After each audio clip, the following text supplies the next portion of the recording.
you. Hi. Hello, everybody. Can you see me now?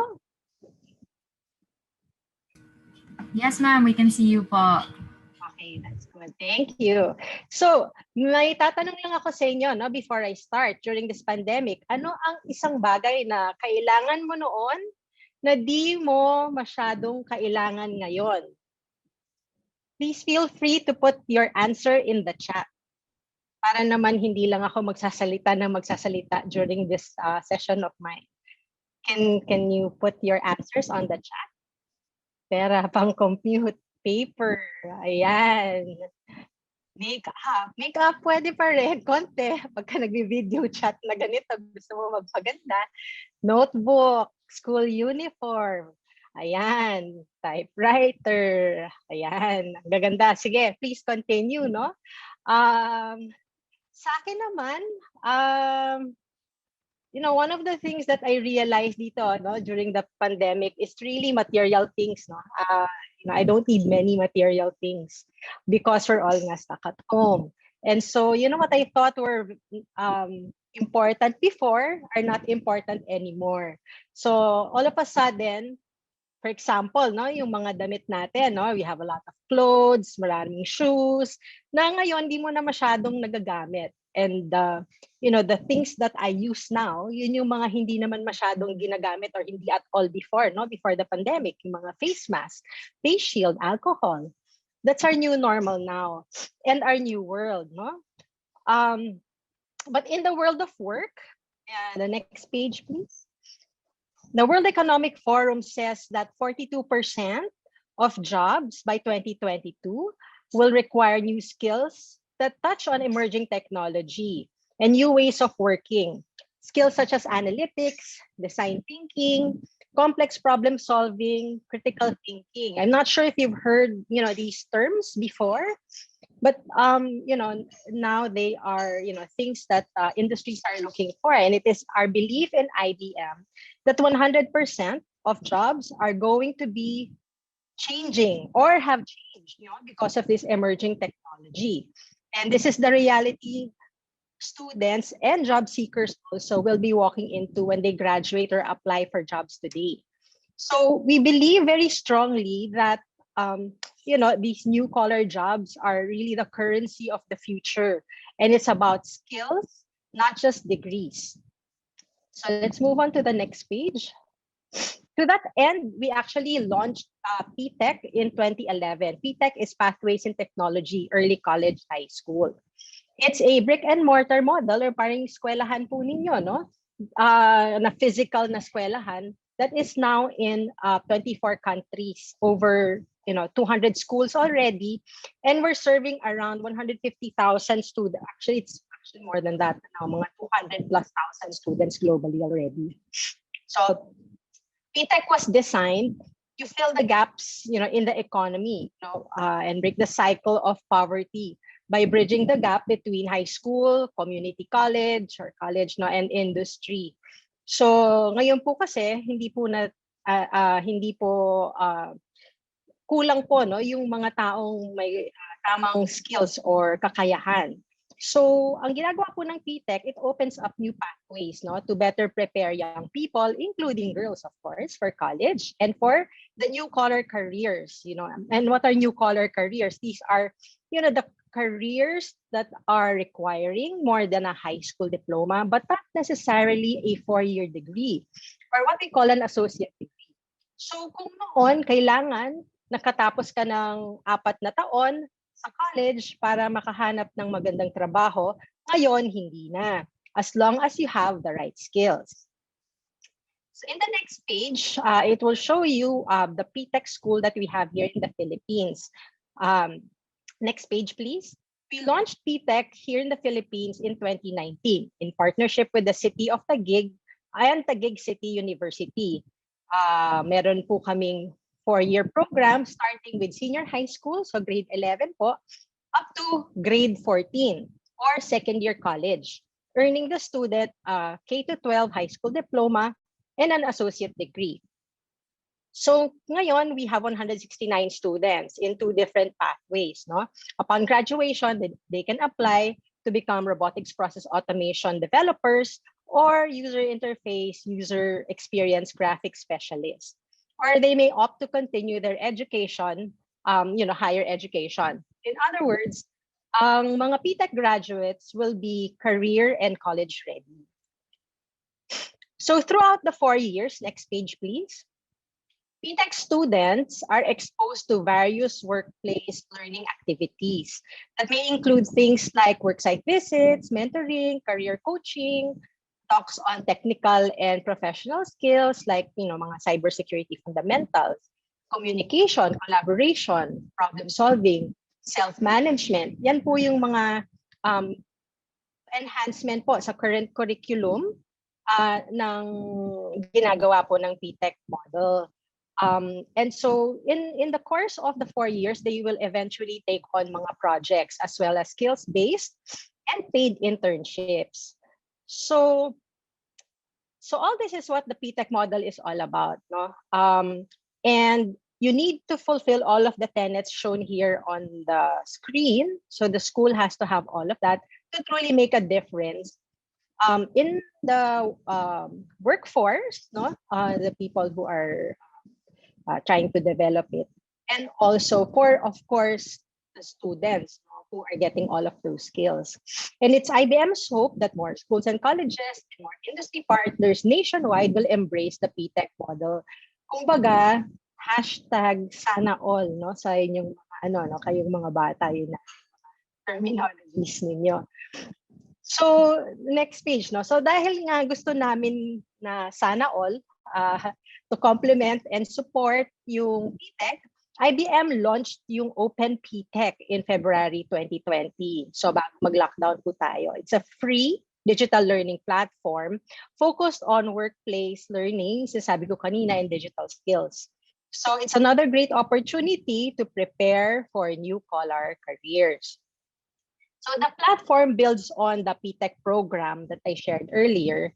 It equips 14 to 20-year-old learners. So kasama po kayo, kahit na medyo mas matanda ng konti, pwede rin dyan. And para dun sa mga educators, no, yung mga faculty ng mga eskwelahan or yung mga facilitators po na nagtuturo po sa mga bata, no? And so it really builds on and equips them with foundational technology competencies. It contains mga training modules in technologies like AI, cloud, cybersecurity, at meron din yung mga sinabi kong professional skills kanina, yung mga design thinking, etc., which are highly valued in the market, no? So all of this great content will help all of you, no? Lalo na kayong mga girls, no? Thrive in the new world of work. So the good news is all 14 to 20-year-old learners can get the skills they need right now at no cost. Sinabi ko kanina, it's free. So parang community pantry lang yan, di ba? Magbibigay ayon sa kakayahan at kumuha batay sa pangangailangan. So ano yung magbigay ayon sa kakayahan? Dahil ang IBM, may alam kami sa technology and kung ano ang kailangan ng industriya. So sinishare namin ito sa inyo, no? Open PTech, scales the most essential workplace preparation elements of the PTech program, making it available to more students globally, including the Philippines, who may otherwise have no access to innovative digital learning. So kasi online na siya at pwede siyang ma-access. Kung sino sa inyo ang merong mga telepono, ma-access po ninyo ito, no? Hindi kailangan ng laptop or tablet para ma-access ito. So you can tell your friends, who have phones to, try and access this themselves aside from you, no? So imagine, having thousands or even millions of Filipinos, including out-of-school youth, having access to this free resource. So content in the portal is not only from IBM, also FYI, no? Marami kaming partners that provide high quality custom created content for both students and teachers. Ngayon, sinabi ko kanina, kumuha batay sa pangangailangan. So, ang dami nating content dyan. So, pwede kayong kumuha. Ang PTech content po natin is delivered parang Netflix style, no? Asynchronous. Yun po, naririnig niyo po yung term na yun. You can consume the content anytime and anywhere. So open PTech courses are easy to consume as bite-sized po siya and self-paced. Depende po sa inyo kung gaano nyo kabilis gustong matuto at matapos, pwede rin namang mas mabagal kasi kunyari meron kayong ibang ginagawa. Di naman po kayo po ang nagde-decide, no? Kung ano po yung pace ninyo for that. So most learning courses require a laptop, as I mentioned, but we have made PTech accessible by making it available in mobile devices, which is not really the same for other third-party platform providers like digital learning providers. What's more, Open PTech learning modules lead to free digital badges para pong certificates yon, that you can share in your online resumes. And so using the platform, students preparing for internships or new collar jobs earn the same badges as the professionals in the field. And so these are industry accepted badges. And so marirecognize po yan agad. And so I invite you to check it for yourselves. Visit www.ptech.org/open-p-tech. So with the Open PTech platform and the future partnership with Plan International, we hope to scale up more 14 to 20-year-olds so that they can start earning. You can start earning the right skills, so that you can be ready for college coursework and eventually participate in the workforce. So, tandaan nyo, ang Open PTech ay nandyan lang, no? Para sa inyo, para sa pangangailangan nyo, lalo na ngayong may pandemya. Pero kahit natapos na yung pandemya, nandyan pa rin po yan. Kumuha po kayo ng inyong kurso na interesado po kayo. At kung nagustuhan ninyo, pwede naman ninyong balik-balikan. Marami po, every time we actually enrich yung laman po, no? Dinadamihan po namin yung laman kasi yung emerging technology never stops. Nagkakaroon. So rest assured, IBM is really updating the content on a regular basis para po kami maipamahagi namin sa inyong lahat ang aming kaalaman sa teknolohiya at mundo ng trabaho or workplace para sa lahat. So yung hashtag sana all, po natin, magagawa po natin yan sa Open PTech. So salamat po at sana may makita po ako sa inyo na nag-register po sa Open PTech. Thank you very much. Maraming salamat po, Miss Andrea. Definitely unang presenter pa lang po, informative and inviting na po kumbaga para sa ating mga participants.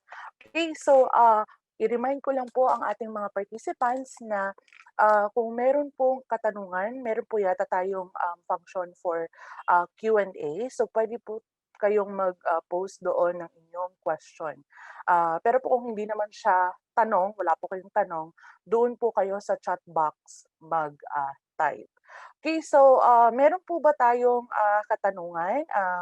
We'll limit lang po muna to 2 questions per participant, sa participants para po to give way to the other presenter din po. May tanong po ba? Okay, dahil kung walang tanong, kami po ang magtatanong para sa ating fun game. So, na-mention ko kanina, meron po tayong prize. So, ang prize po ay, handa na ba kayo? Sorry. Ang prize po natin ay 100 pesos load. So, sa mga mapipili po na mananalo, magme-message po kami mamaya para po sa information kung paano po mapapadala sa inyo ang inyong prize. So, sa mga kapwa ko po, plan staff, patulong po sa pag-monitor kung sino po ang unang makakasagot. So si Miss Andrea po ay nagbigay na rin ng link ng PTech. So kindly check out po sa chat box. Okay, so as endorsed by Kuya Emil, wow, top 3 winners daw po ang pipiliin per question. So sa unang tanong, handa na ba kayo? Okay, so for the first question, what is the name of the learning platform that provides students with skills, digital credentials, and career guidance needed for the future of work?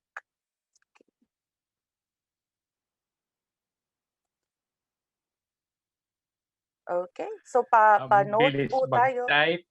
Oo nga, ang bibilis. Sa ngalan ng load. Okay, so meron na po tayong yatang top 3.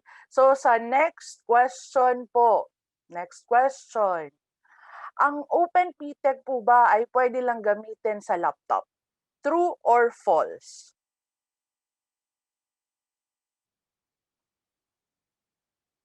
Ang bibilis po talagang mag-type. Okay, so sa mga kasama ko po sa plan, papanote po sino yung mga top 3 na nag-a-answer po ng question and i i-announce po natin mamaya.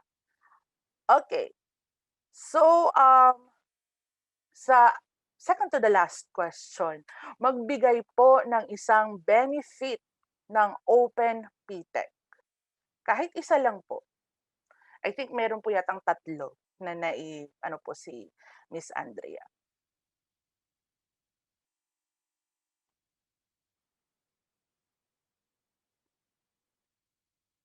Okay. Okay, meron na pong sasagot. Isang benefit lang po ng Open PTech.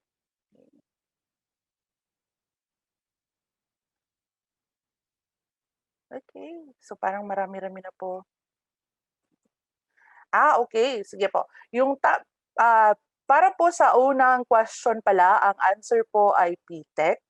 And para naman po sa second questions, false po. Pwede po ito sa mobile and it can be accessed anywhere and anytime. So sa benefits naman po, nakita ko pong nakaano po doon ng benefit ng Open PTech ay teacher resources for blended learning, industry-recognized digital badges, and free to academic institutions, organizations, and individual students and teachers. So okay naman po, hindi naman po tayo stricto na per word. As long as yung thought po nung 3 ay nandoon, I think marami na po yung nakapag-answer na din.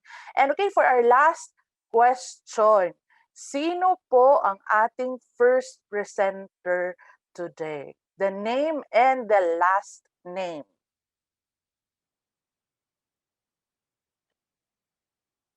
Ang dami, 32 messages agad.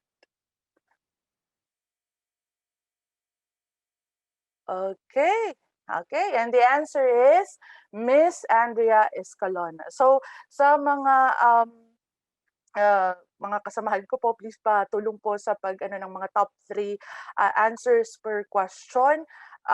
And i-announce po natin mamaya yung winners and the instruction din po paano po magre-reach out para po sa paano maibibigay sa inyo ang inyong prize. So, una pa lang po yan, no? Excited na. So I hope na pukaw ang mga katawang lupa po natin kasi meron po talagang prize for every question po na itatanong for the right answer, of course. Okay. So for the next presenter, may we call on Miss Nina De Leon to discuss overview of Digital Tayo. Miss Nina, you have the floor. Yeah, hello everyone. Good morning to all who are watching, and I hope you're all staying safe and healthy this time. As introduced by our host, I am Nia De Leon. I am the Partnerships Manager of the Facebook Digital Tayo program. So ano nga ba ang Facebook Digital Tayo? Let me just give you, let me just present my screen. Ayan. So, yes, Facebook Digital Tayo is a program from Facebook that aims to build a global community of responsible digital citizens. So, in the regional area of Asia Pacific, it's called Rethink Digital, but we have localized it here in the Philippines to be called Digital Tayo. So, our program has three pillars, and those are to build awareness, educate, and thought leadership. So I will discuss very briefly um, what these are about. No. So for the first pillar, which is to build awareness, it is all about learning modules that we share with our partners and their beneficiaries in order to provide context and resources on digital citizenship and digital literacy. The second pillar, sorry, may aso pag may narinig kayo, pasensya na lang. Um, the second pillar is to educate. So, marami po tayong mga program partners in the government, non-government, or non-profit, and even private sectors, no? Upang ma-conduct ang mga workshops and trainings natin at maibahagi ang mga modules ng Digital Tayo. And then thought leadership. So this just means that we are working with many professionals in the industry who can help provide or continuously create resources for our program. Ayan. So yeah, ang learning modules po natin ongoing ay you as a digital citizen, you as oh my gosh sorry, you as a digital citizen, or maingat how you protect yourself, your privacy, and your safety online, your digital footprint, and then you as a digital citizen, magalang, how you communicate with respect online, and then mapanuri or be a critical thinker, how you can discern information online. At saka may mga tips din yun for spotting fake news, no? Um, okay. And then so our resource for today will be our module for today rather will be a condensed version of all these modules that I've mentioned. And of course, if you want to check out if you want to have access to more materials or resources that we have, you can check out our website, digitaltayo.fb.com. Ayan. So ito nga pala yung mga program partners natin. As I mentioned, marami tayong mga partners from government, and then also nonprofit like Plan International, and also even private corporations. No? And it is through them that we reach out our beneficiaries. Sino nga ba ang mga beneficiaries natin? Sila po yung the general public po, all the Filipinos. Of course, we want to be able to reach everyone in the Philippines dahil nga ang mga Pinoy, sinasabi nila ang pinaka active users ng social media, lalo na ang Facebook. At mas lalo na po ngayon dahil sa panahon ng pandemya, lahat po tayo online ang mga nagiging engagement natin. So habang nagre-ready siya, ako muna, pwede kong i-start ang ating discussion. So, bago tayo, salamat nga ulit sa mga nag-comment pa dito sa chat na digital tayo dahil nakatapos na sila ng pretest. So, okay. So, magpapa-activity lang po ako ng mabilis na icebreaker. Puro activity tayo this morning just to make sure na alert kayo at ready kayo mag-participate. So, maglalagay ako na magpa-flash ako dito sa screen ng mga sitwasyon, at kung nakaka-relate kayo, mag-comment lang kayo ng digital tayo. Okay. Ayan, may pa-music pa. So, okay. Alright. First is, nakagawa na ako ng Dalgona Dalgona coffee. So, kung nakagawa na kayo ng Dalgona coffee, I-comment digital tayo. Yes. Mukhang maraming mahilig mag-coffee. Ako hindi ko pa yun nagagawa. Ayan, ito. Higit na 10 years na akong nagtatrabaho. Meron ba tayong mga veterano dyan in the workforce? Ay, si Charmaine, no pa. Okay lang. Ayan. Yes, thank you sa mga nag-comment. Okay. Sorry. Ito, nahihirapan ako gumamit ng mga gadget or application. Meron ba dyang mga naka-experience na gumamit ng app or ng website at nahirapan? Ayan, meron nga. Ito, kung ready ka na maging responsableng digital citizen, i-comment ang digital tayo sa chat. Ayan, ready na sila. Alright. Thank you sa mga nag-comment sa chat. Napaka-participative ng ating mga audience today. I love it. Sige. Okay. Okay. So, nandito tayo ngayon para i-discuss ang ating paggamit ng social media, no? At alam naman nating lahat na ang social media isang platform kung saan lahat ng mga kakilala natin nandoon at pwede tayong makipag-connect sa kanila at saka pwede din tayo makipag-connect sa mga ibang tao na hindi pa natin nakikilala sa personal. Ano po ba ang mga iba't ibang gamit ng social media ngayon? Ito, ang makipag-ugnayan at makipag-usap sa mga tao para maging updated sa mga nagaganap sa sariling bansa at sa mundo.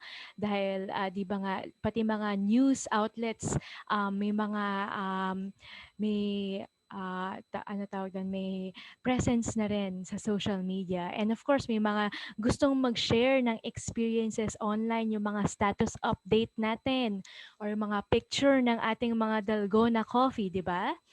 Of course, ipakilala ang iyong pagkatao sa iba upang i-share dun sa mga friends nyo at mag-business at makipagtrabaho sa mga iba. So, yung mga ngayon yung mga mahilig magpabudol ngayon sa shopping online, ako, dito tayo nakaka-experience din ng mga buy and sell sa social media na rin, di ba? So, lahat ito, mga different ways to use social media. And of course, everyone who uses social media is considered a digital citizen. And ano nga ba ang digital citizen? So, tulad ng pagiging citizen ng Pilipinas or citizen ng Marikina, Quezon City, Las Piñas, ng mga cities, ang digital citizen ay isang tao na someone who belongs in the digital world or digital space. Bibigay ko ang ating description or ating definition ng digital citizen. So, ang digital citizen ay isang tao na sanay na at alam ang responsableng paggamit ng internet at iba pang klase ng digital technology. Ayan. So, i-emphasize natin dyan yung marunong gumamit in a responsible way. And paano nga ba maging isang responsableng digital citizen? So, ang isang mabuting at responsableng digital citizen ay pinoprotektahan ang ating sarili, ang ating pamilya at kaibigan, at ang ating komunidad. So, during our discussion, i-discuss natin, papasadahan natin yung mga tips upang paano protektahan itong tatlong aspect na to. So, unahin natin ang ating sarili dahil of course, if we can't work on ourselves, hindi natin matutulungan ang ibang mga tao, hindi ba? So, Ito, ang ating lahat ng mga ginagawa natin online, yung mga pag-post natin, pag-like, pag-share, lahat ng mga ito nagiging nagko-collect siya into what we call as our digital footprint. So ito ang mga impormasyon na nauugnay sa atin. So kung ano man yung mga ginagawa natin ay or mga iniiwan natin online, yun ang tinatawag na ating digital footprint. So parang yung pag nasa beach ka tapos naglalakad ka tapos nakikita mo yung paa mo sa sand nag-iwan ng marka, no? Parang ganun ang digital footprint natin. Yes, new vocab. I love it. We learned something. Ayan. So, ano nga ba ang mga nagko-contribute? I-remind ko lang po, no? Yung hindi po magsasalita, paki-mute po muna ang ating microphone. Leila, pagdala tawel to. Leila, ito. Ayan, parang ayan, okay. Reminder lang po, paki-mute po ang microphone para hindi po maingay ang ating discussion. Ayan.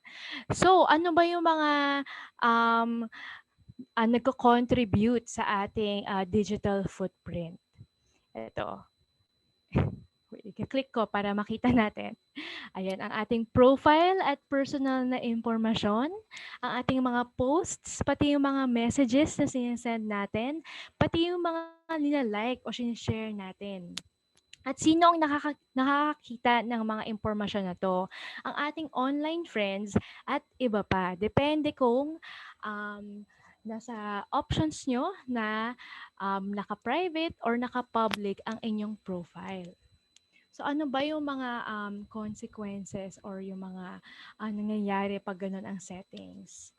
Or pag ganun, i-share ko, ano pa yung ibang mga ways or ibang impormasyon na pwedeng makita ng mga tao online. So yung mga pictures, yung mga social media accounts natin, tas pag linalagay natin kung saan tayo nag-aaral, saan tayo nagtatrabaho, kung nilalagay natin ang impormasyon na yun online, kung sino mang makapag-search ng ating pangalan, maaari nilang makita ang mga ganitong sinishare natin. So, wala namang mali per se in sharing things about ourselves, you know. I think it's just a matter of knowing how to protect yourself, especially if you want to share some information that you're not comfortable in having strangers know, 'di ba? Kaya importante na protektahan natin ang ating digital identity or yung ang ating profiles online. So ano ang mga paraan for us to protect? Una, piliin ang content na ipinapakita sa ibang tao. Pangalawa, mag-ingat sa mga mapang-abusong content. Pangatlo, siguraduhin ligtas ang account. Ayan. So, isa-isahin natin ulit ang mga tips na ito. So, yung una, piliin ang content na pinapakita sa mga tao. So, ano ba yung mga ways for you to follow this tip? First one is maging totoo sa inyong sarili. Be your authentic self.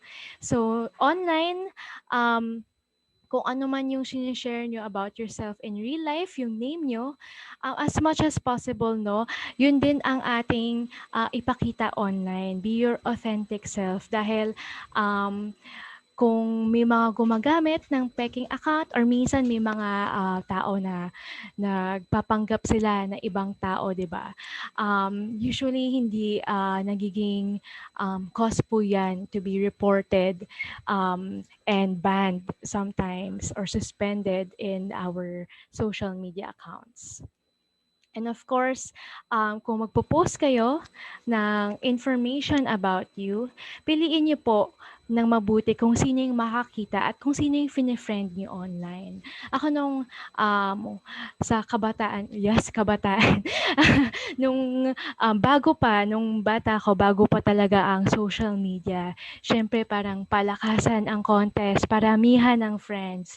Pero lahat ng friends na yun, hindi mo naman lahat sila kilala talaga sa personal or ka-close talaga enough to be comfortable with sharing information, no? So, piliin nyo lang talaga kung sino yung sa tingin nyo na okay lang makakita ng mga information about you. Dahil kung hindi mo kilala or hindi mo ka-close yung taong nakakakita ng content mo, maaring gamitin nila yon to cause harm, no, sa inyo or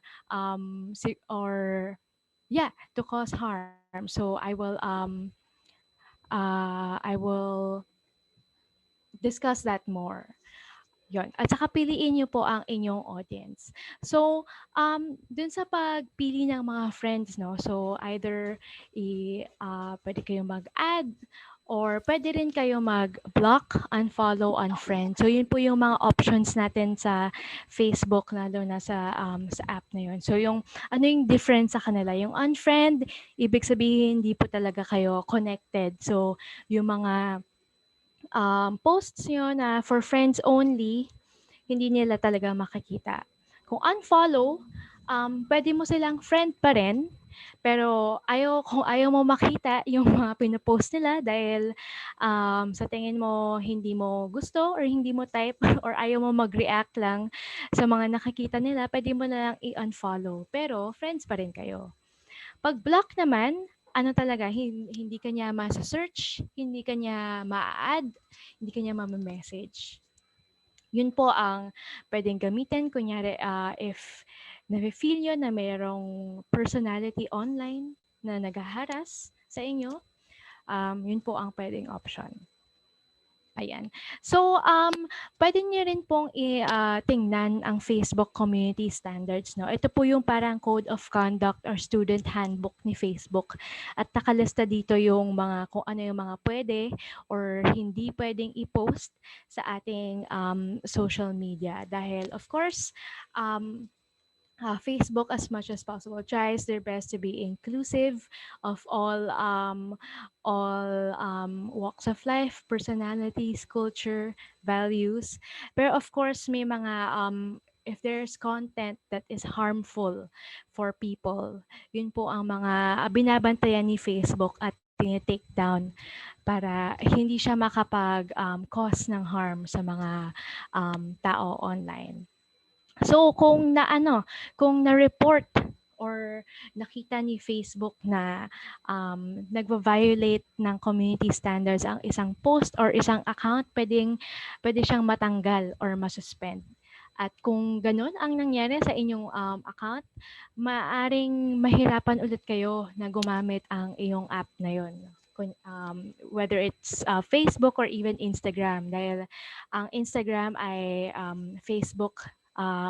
Facebook-owned app din at more or less pareho din yung guidelines nila. So, ayun. Pangalawang tip, mag-ingat sa mapang-abusong content. So, ito yung sinasabi ko kanina na kung may impormasyon kayo na nakikita ng mga ibang tao na hindi nyo kakilala or ka-close, maaari kayong maging biktima ng mga scam or phishing. So, may mga experience ba kayong ganun in your lives or naka-experience na ba kayo ng someone texting na, uy, ako si so and so, kunyari kaibigan mo or pinsan na na-aksidente po kami, ganun-ganun. Kailangan po namin ng pera, pakisend po ang iyong bank details. At minsan, of course, kung hindi tayo aware or hindi tayo critical kung totoo ba or ito ba ang totoong taong kakilala kong nagme-message, no? Syempre, dahil na huminging tulong, baka ibigay natin yung impormasyon na basta-basang ganon. So of course, in real life, no, napaka-risky rather mag-share ng financial information, lalo-lalo ng mga bank details, mga password, ganon, sa online. Kaya ingatan po natin ang ating mga sarili. Minsan din po sa email na kunyari nagpapanggap na yun po ang bangko, ang website ng bangko nyo na we need to fix your account or something. Please send your account number and password. Ang mga bangko po ngayon, nagsasend din po sila ng official na reminder or note, no, na hindi po sila humihingi ng mga ganong pribadong impormasyon online. So of course, ayun may nag-comment din na yung mga nagte-text na congrats, nanalo ka ng 700,000 sa lotto or something. So of course, too good to be true dahil paano ka mananalo kung kung wala kang hindi ka naman bumili ng ticket ng lotto, 'di ba? So ayun. So pag may mga content or may mga mapang-abusong content na sa tingin nyo na is trying to cause harm or trying to steal your money or your identity, i-report po natin yan. Okay. Or even dun sa mga ano ba yun? Ayun, yung mga mahilig mag-online shopping dyan. Siguraduhin nyo po na totoo ang produkto na isa-send sa inyo, di ba? Or humingi po kayo ng mga picture, na yung mga totoong picture ng mga binibenta to make sure na yun po talaga ang isa-send nila. Or kung tumitingin kayo sa mga online store, basahin nyo rin po yung mga review para makita nyo kung lehitimo po ba ang seller at ang mga produkto niya. Ayan. Siguraduhin ligtas ang account. So, sa Facebook po, pag pumunta kayo sa settings nyo, may mga po yan, may mga privacy settings at saka security settings. At pag tinignan nyo po yung security settings nyo, meron po tayong login and logout alerts. So, yun po, pag tinurn on nyo po yan, every time na may nagtatry mag-login, galing sa isang gadget, cellphone, laptop, computer, or whatever, manonotify po kayo na may nagla-login. At kung hindi po kayo yon, kailangan nyo pong i-report.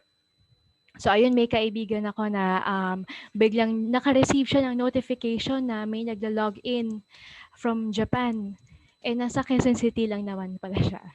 So, of course, report na yun dahil hindi po siya yung nagtatry na mag-login. At kung merong ganong experience kayo, the best thing to do is also to change your password at maglagay ng make sure your passwords are strong. So, ano ba yung mga characteristic ng strong password?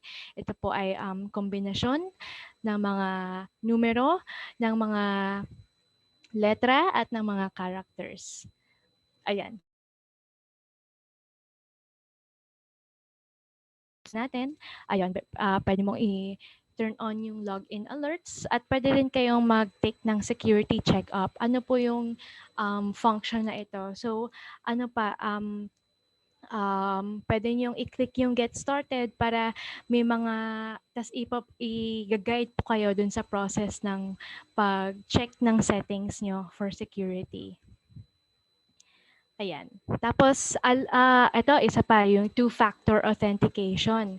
So, kung naka-on po yung feature na yan, ibig sabihin na pag tinry nyo pang mag-login sa inyong Facebook account, magsisend din siya ng code sa inyong cellphone number. So, kung tama ang cellphone number na linagay nyo at sa inyo yon, matatanggap nyo po yung code. Tapos kailangan nyo ilagay sa dun sa Facebook app upang maituloy ang pag-login sa inyong account. So, ganun po siya. So, of course, dito naman, kailangan nyo ngang ilagay ang cellphone number nyo sa profile.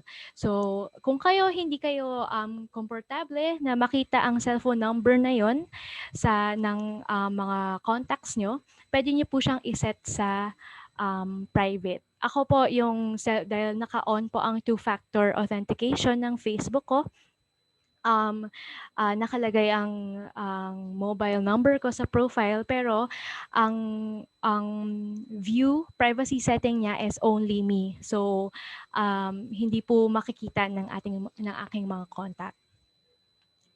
Ayan. So pwede nyo ring pwede nyo ring palitan ang passwords nyo every now and then para mabawasan ang risk ng pag-hack sa inyong account. And of course, kailangan yung password nyo hindi yung madaling hulaan, di ba?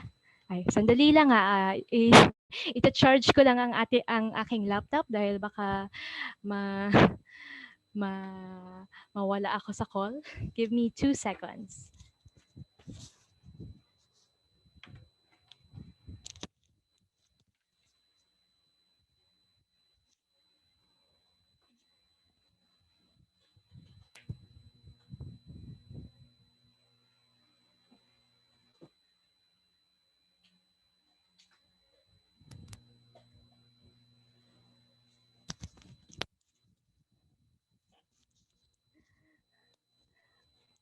Okay.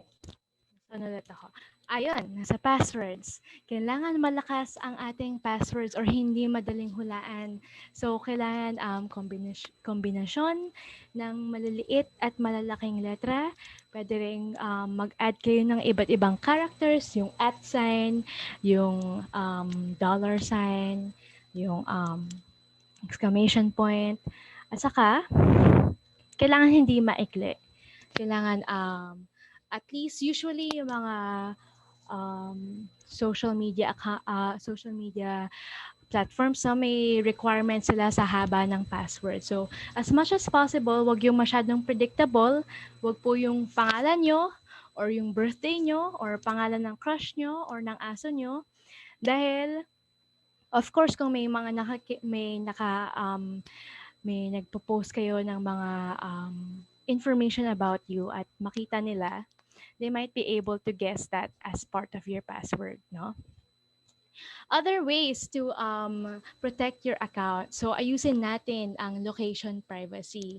So, usually, no, pag pumapasyal tayo or sana hindi tayo pumapasyal ngayon, pero pag, di ba, pag lumalabas tayo, gumigimik, at nagpo-post ng mga picture ng ating bonding session with friends or with family, syempre, may mga gusto dyan na i-post kung nasaan or having lunch here at some restaurant or coffee with friends here in a cafe, gano'n. Okay lang din po naman na i-share nyo kung komportable kayo dun sa kung kanino nyo i-share, pero pwede nyo rin i-turn off yung location privacy para hindi na detect ng social media yung kung nasaan kayo. I-check din ulit ang privacy settings at ang security settings. So, ano ba yung mga consequences yan minsan pag linagay nyo yung location nyo? Yung isa kong kapitbahay, nag-post sila na nagbabakasyon sila abroad. At syempre may nakakita na someone online at nakitang walang tao sa bahay. So ayun na tinry na ipasok ang kanilang bahay. Hindi naman natuloy, pero of course yung kasambahay nila na nagulat at natakot at nai-report. So yun po ang isa sa mga posibleng negative consequences pag share natin yung mga impormasyon tulad ng location natin, no? Or kung may mga stalker dyan, tapos pinost nyo kung saan kayo gumigimik. Nako, susunod si stalker. So mag-ingat po tayo. Ayan. So, privacy check-up din. I-click nyo po pag pumunta po kayo dun sa Facebook app nyo, yung tatlong lines sa upper right. Ang tawag doon ay hamburger button. I-click nyo po yung sa settings, tapos dun sa privacy shortcuts. So, doon po sa ano na yon, doon po sa privacy check-up, pwede nyo pong i-check or i-set yung mga kung sino yung makakakita ng iyong mga binabahagi or mga shares. And of course, to make sure to really ensure the security of your account. At minsan, pwede mo ring i-set na pwede ka bang ma-search online gamit nung search function sa Facebook. May mga iba na hindi po linalagay 'yon dahil of course gusto nila yung mga friends lang talaga nila yung nakakakita. Pwede nyo ring ayusin yung ad preferences nyo. So yung ads po, minsan pag nakabase po siya kung sa ano yung mga nila-like nyo at saka yung mga view yung content. So kunyari, tumitingin ka ng mga sapatos online, ganun, baka ang makikita mong mga advertisement, mga sapatos. So kung ayaw mong mabudol, pwede mong i-turn off 'yon. Ayun. So to summarize lang on how to secure your accounts, no? So set strong passwords, enable your login alerts, and login approvals. And of course, kung makikigamit kayo ng gadget ng iba at nag-login kayo, Facebook man yan or email or kahit anong ibang account, make sure you log out para hindi magamit ng may-ari ang iyong profile. And of course, perform your security setup. Ayun, yun lang naman ang mga tips. Pwede nyong picturean or pwede nyong i-screenshot itong slide na to. Or of course, you can visit Facebook to explore the settings in the app. Okay. Tapos na tayo sa ating sarili. Pwede na tayong pwede na nating matulungan ang ating pamilya at kaibigan. Ayan. So this part naman will really discuss how we communicate online with people. So ito, kunyari merong may naka-receive ka ng message galing sa iyong katrabaho or kaibigan or anak or kapatid. Dito muna tayo sa katrabaho ha. Exercise tayo. Nag-message siya sa'yo, nakakainis talaga boss ko. Galit na galit siya. Baka may nangyari sa trabaho. Anong i-reply mo? Anong sa tingin mo ayan sabi ni Miss AV, calm down, calm down. Ayun. Paano kung etong si kaibigan mo nag-send naman siya ng message, hassle naman dito sa Pilipinas, ayoko na dito. Ano kayang i-reply mo? Calm down din? Or ano sa tingin mo? Ano yung magiging discussion? Ayan, it's normal daw. Or ito, what about ang inyong anak or inyong kapatid or pinsan?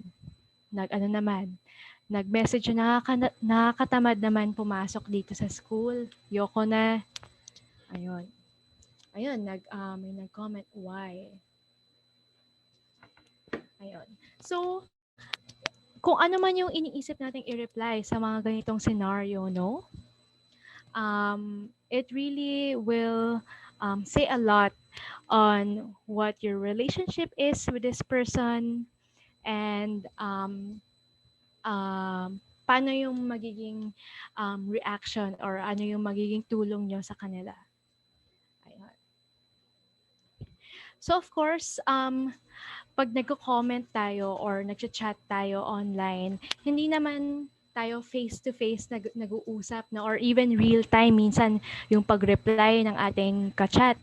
matagal kasi busy siya, may ibang ginagawa, ganon. So the tendency is when we chat or even when we comment sa mga post, nakakalimutan natin na hindi lang screen ang ating kausap dahil 'di ba nagte-type tayo, nakaharap tayo sa ating mga screen. Minsan ang dali na mag-comment ng kahit anong gusto mo lang sabihin without really thinking kung ano nga ba yung magiging consequence or magiging reaction nung sinabi mo, di ba? So, may it be your katrabaho or kaibigan or your kapamilya, no? It really depends on how we respond. And of course, we have to remember na um, behind the screen is another person who has feelings, who has their own thoughts and opinions, and we have to learn to respect them. Ayan. So, ayan. Huwag nating kalimutan na tao din ang mga nakakausap or nakaka-reply natin online. Lalo-lalo na sa mga post na medyo controversial, no? At maraming mga, ano tawag dyan, keyboard warrior ang tawag nila, di ba? So, kailangan natin mag-exercise na mag-show ng ating empathy. At ano nga ba ang empathy? Ito yung kakayahan nating makadamdam ng nararamdaman ng iba at magbigay malasakit at makiramay sa kanilang pinagdadaanan. So, putting yourself in their position na kunyari may nakita kang negatibong comment sa isang post, try mong intindihin muna ano ba yung posibleng pinapagdaanan ng taong ito bago ka mag-react sa kanila. Ayan. O ito, mag-exercise ulit tayo, mag-comment kayo. Ano yung unang nakikita nyo dito sa picture na to? Yung butterfly ba? Or yung tao? Ano yung nakikita natin? Or yung unang pagtingin nyo dun sa picture, ano yung pinaka-ano? Ayun. Maraming nagsasabing two faces, maraming nagsasabi yung tao. So, yes, thank you. Thank you for sharing your input. Of course, it's the same naman. Both are correct. So, dahil sa perspective no, or style of the image, it can be, depending on how you look at it, it can be two faces or a butterfly. Ito naman, ano yung una nang nakita? O yung faces ulit, or yung may ibang nagsasabing yung vase. Ayan. Both answers are correct. Maaring vase or dalawang muka. So, it just goes to show na kunyari may isang sitwasyon na may isang sitwasyon or isang post na nakikita online, two people can have two different opinions about it dahil iba-iba ang ating mga perspective at yeah. So, bakit mahalaga na makipag-ugnayan, makipag-communicate with respect online? Dahil tayo may kanya-kanya tayong natatanging pinagmumulan at karanasan. Different experiences, different opinions, different perspectives. And it's all about being able to show respect. You respect other people's values, other people's feelings, and understand and accept na iba-iba yung mga pinagdadaanan natin. So ito yung pag-exercise ng ating empathy. So of course, you're not always going to agree with people. Hindi palaging kung ano yung sa tingin mong tama, hindi din yun minsan yung tama para sa iba. But hindi naman yung goal ay to persuade or hindi naman dapat natin pilitin na magbago yung perspective ng iba. But of course, try to just understand that there are differences and just accept it. So ano ba ang mga paraan para sa positibong pakikipag-usap online. Ayan. Ito.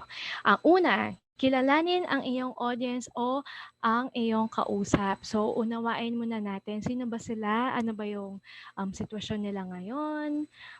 Ilagay natin ang ating sarili sa kanilang posisyon. Kung ako ba, ganito rin ang pinagdadaanan ko, ano din ano din ba ang magiging reaction ko, or paano din ba ako paano din ba ako magre-react or magko-communicate. Tratuhin nating mahalaga ang lahat. So, we're not better than other people.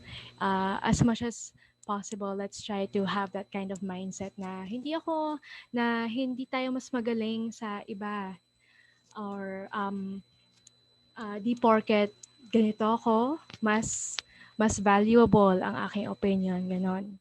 Everyone should be able to have an equal say to be able to express themselves, no? Maging bukas ang isipan or maging open-minded. So, you may not agree, but of course, kung iba ang kanilang perspective, it can also be a way for you to learn something new. Maging sensitibo sa iyong kapaligiran. So, pwede rin pag ikaw ang nagpo-post ng status update or nag-share ng video or ng photo online, isipin nyo, ano ba ang pwedeng ma-perceive ng ibang tao about this? And yeah. Okay. Tapos na tayo sa at second part, pamilya at kaibigan. Let's move on to our community. How can we protect our community? So this is all about how we deal with information online. So ang mga uri ng impormasyon na napopost online, ito ba ay fact? Ito ba ay opinion? Or ito ba ay peking impormasyon? So, discuss natin ang difference nitong tatlong to. So, ang fact, ito po ay nagre-refer to sa mga bagay na napapatunayan, or ibig sabihin may basehan or may makikita tayong mga research or proof na totoo ang sinasabi. So kunyari, itong apple na to sa screen natin. Apple ba talaga yan? Yes, ito ay isang mansanas. Dahil alam natin, based on evidence, no, and based on reality, na ito po ay isang imahe ng apple or mansanas. Hindi po natin masasabing saging yan or pinya. Dahil alam din natin kung ano ang itsura ng saging o pinya, di ba? Okay. Opinion naman, ang opinion ay hindi napapatunayan, pero it's more of personal taste or preference, or yung kung ano yung iniisip ng tao. Very depende sa kagustuhan nila. So, kunyari itong mansanas ito, sinabi ko na Mary Jane, itong mansanas nito ang pinakamasarap na mansanas sa Metro Manila. Fact ba yan or opinion? Hindi naman, of course, si Mary Jane, hindi naman siya necessarily mag-agree na yan nga ang pinakamasarap na mansanas. Kasi baka may natikman siya or may nabili siyang mansanas sa iba at para sa kanya, yun ang pinakamasarap na mansanas. So, ayun. Opinion po siya. Yes. Ayan. So, ano naman ang false news when it comes to this kind of information, no? Ang false news, of course, meron po siyang intention na mag-share ng maling impormasyon para ma-mislead ang mga tao. And ano nga po ba ang mga epekto ng ganito? Ng chismis or peking balita or kawalan ng aksyon labang sa maling impormasyon. Ito. So, fake news, kung fake news man siya, there will always be consequences. Ayan, nakakapagdulot nga ng gulo, sabi ni Hazel sa comments. Yes. Pwede siyang, one, makasira ng reputasyon. Kunyari kung of course may mga fake news na lumalabas, kunyari sa mga artista or celebrity or public figure, no, na mali yung impormasyon about them, maaring masira ang kanilang reputasyon at biglang magbago yung paningin ng mga tao sa kanila. Kahit na in real life, wala naman silang ginagawang masama or hindi naman talaga nilang nagawa yon, mawawala yung suporta or respeto ng mga tao sa kanila. And I guess it just yeah, it won't necessarily just apply to someone who's well known. Of course, you know, kung may mga chismis na nakalat, 'di ba? Tungkol sa 'di ba? Um nakakasama din 'yun para sa atin. Ayan, nakakalinlang or nakakaepekto ng personal safety. So going back dun sa ano natin, sa discussion about scam, di ba? Kung nabiktima tayo dito at nag-share tayo ng impormasyon na hindi natin dapat i-share, kunyari ng ating bank details, passwords, of course, mako-compromise or um, um, mako-compromise or maapekto ang ating safety. Ito nagdudulot din ng takot or panic sa crowd, 'di ba? May mga lumalabas na mga news na ito ang ito ang sagot sa COVID. May gamot na sa COVID. Ito na, inumin niyo na lang 'to at hindi na kayo makaka-COVID. And of course, or wag kayong kumain ng ganito. Wag kayong uminom ng ganito dahil magkaka-COVID kayo. Of course, magpapanik ang mga tao. Ayan, sabi, may yung dating kinakalat na yung 2012 end of the world na daw. O, di ba? May mga naniniwala dyan na, of course, for them, will be a cause of concern. Ako naman, short kwento, meron akong kaibigan. Meron akong kaibigan na nakatira sa Zambales. Tapos, akala niya yung bagyo, dahil naka-receive siya ng fake news na yung bagyo, bukas na daw. So, nagpanic siya, kinatok niya lahat ng mga kinatok niya lahat ng mga kapitbahay niya doon na, ay, magpapagyo bukas. And of course, lahat sila nagpanic, nagsaraduhan ng mga store, ganon. Pero, ayun pala, hindi naman pala dumating yung bagyo sa susunod na araw pa. So, ayun, of course, yun yung mga real world application. So, paano natin matututunan kung peke or mali ang balita or ang post? So, mag-game ako.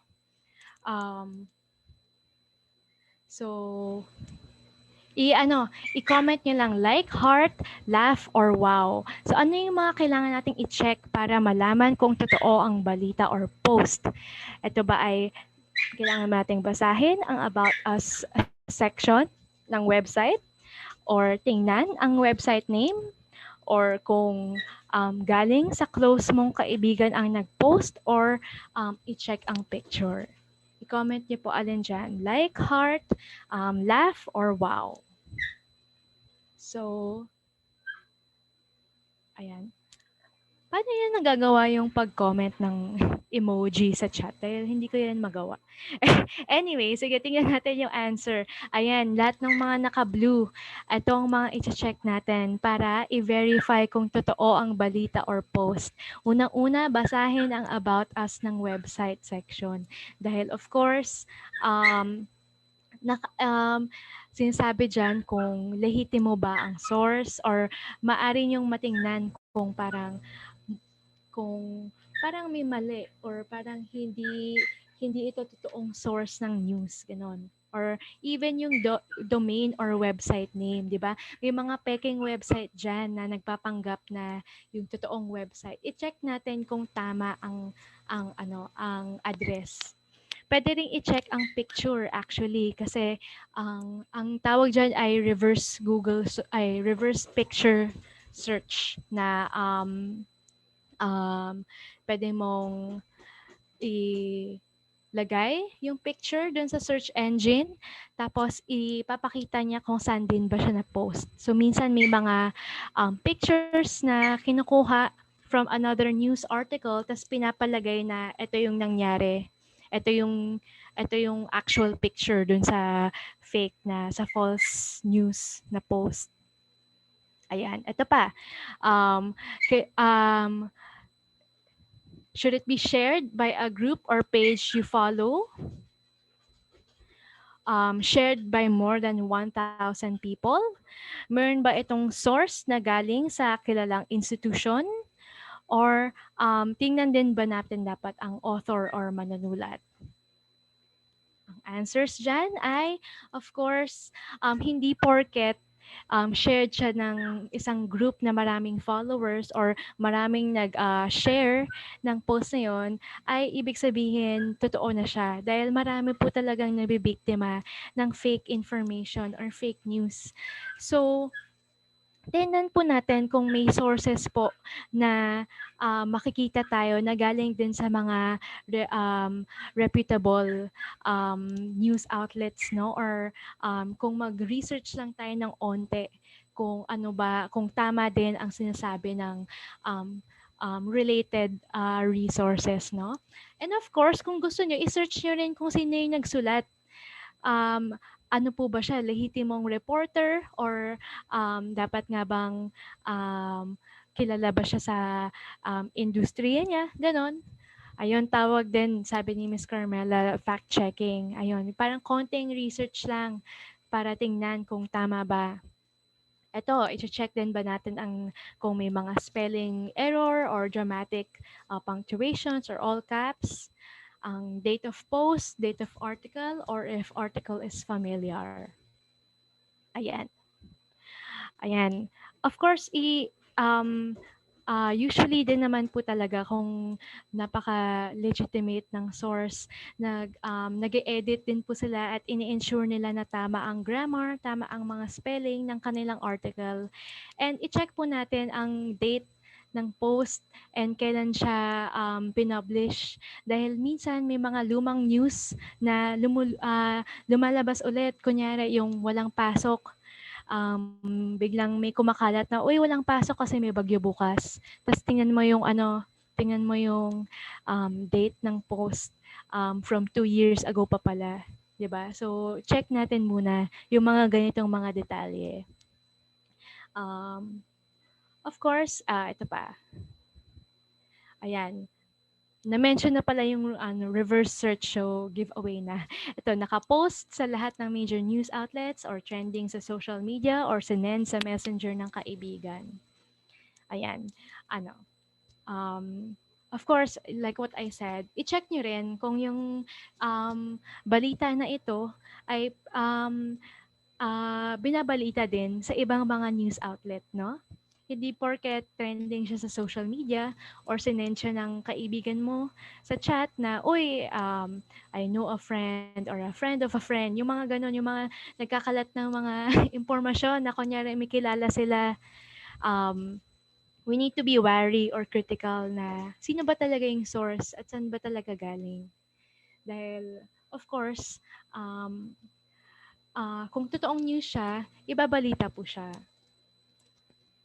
Ayan. So, ayan. I-report natin ang false news or peking balita or chismis. Pag nakikita natin na hindi trustworthy yung source, minsan unrealistic yung headline, masyadong parang pang-tabloid, yung parang, ayun. And then, yung URL, kung out of date, yung mga format, and kung unverified yung image or hindi mo kilala yung author. Ayun, so report, click nyo lang yung 3 dots dun sa post, and then report post, and then follow nyo lang yung mga prompts, and click it's a false news story. So, yun.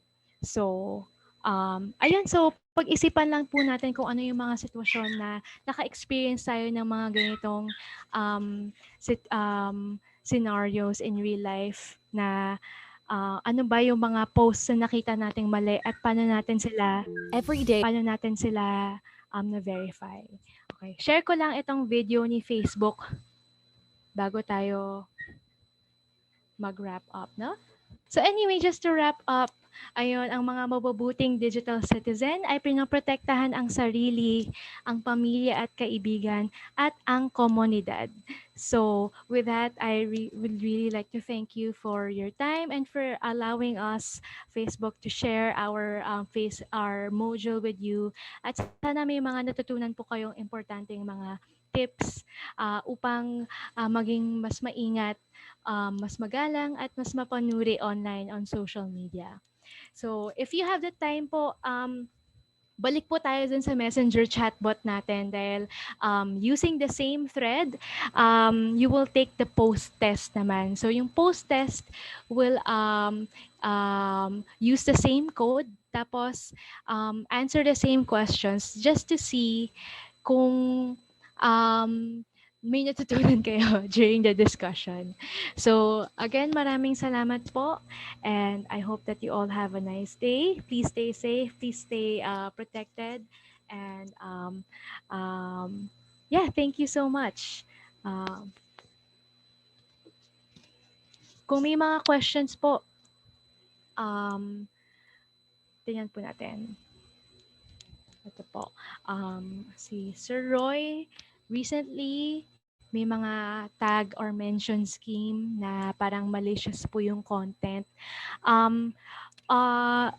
Issue po siya, known issue po siya on Facebook, and rest assured, yung team po natin sa Facebook, they're already working on it. So, pag nakakita po kayo ng ganong incident ulit sa inyong account or sa mga kaibigan nyo or contacts, please encourage them po to report and block. Yun po ang ating magagawa from our end, and from Facebook's end po, they're doing their best to delete or take down all those posts na po. So, yeah. In terms po of any data privacy issues of Facebook, of course, with any naman po talaga, with any social media, kahit mga emails or websites, it's very common, no? Mga scam, mga spam post, mga kunyari malware or mga kunyari virus na i-click mo, it will try to hack into your account, no? Just always remember na kung ano yung what you can do for yourself. So it's really all about making use of the privacy and settings tools in the platform. So, ayun, change your passwords regularly and make sure you don't share information that is too sensitive, ganun po. Dahil yun po ang ating mga gawa for ourselves. For anything external, at least we'll make sure we're ready to face those situations. Okay, pag may nag-unfollow po ba sa isang friend and then mag-follow ulit, ma-notify po ba iyon sa kanya? Hindi. So, kunyari, mag-report kayo, mag-block, mag-unfollow, mag-unfriend, hindi po makaka-receive ng notification yung tao na yon. Yan. Ayun.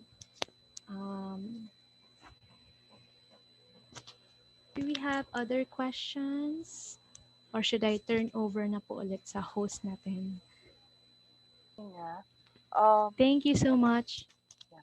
Maraming salamat po sa informative na discussion, and I think some of the participants will agree, I mean all the participants will agree kasi meron kaninang nagchat na ang dami nilang nakuhang mga new term na digital new terms para mapalawak pa yung vocabulary po nila.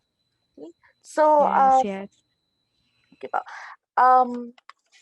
Kung wala na pong tanong,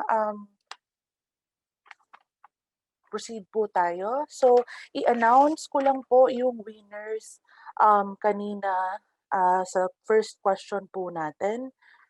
Okay. So, I mean sa game 1 po natin. So, winners po, by the way po, yung mga matatawag ko po ng mga pangalan sa mga kapwa ko po plan staff, please take note po para sa inyo na din po sila mag-reach out kung paano po makukuha yung price nila na 100 pesos load each.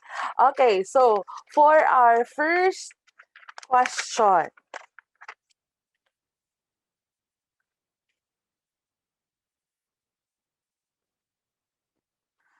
ano ang tawag sa isang taong sanay at alam ang responsableng paggamit ng iba't ibang klase ng digital technology?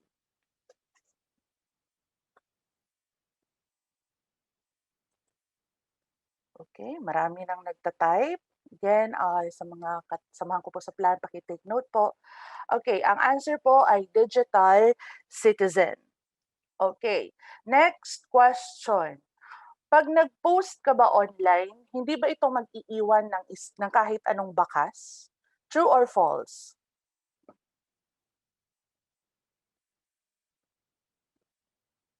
Okay, may mga nag-answer na po. Okay, ang answer po ay false dahil meron po tayong tinatawag na digital footprint. Okay, so another digital vocabulary po ito related sa digital. Okay. Fourth question, magbigay ng isang halimbawa ng pinoprotektahan ng isang mabuting digital citizen. So kahit isa lang po, magbigay ng isang halimbawa ng pinoprotektahan ng mabuting digital citizen.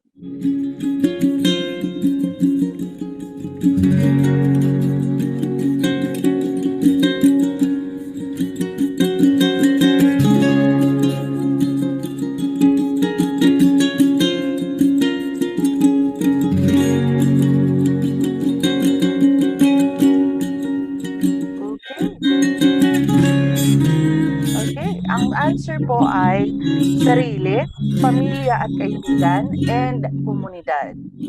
Okay, for our next question, ano ang pwede mong gawin pag merong isang tao na hindi tayo komportable or nangaharas sa atin online?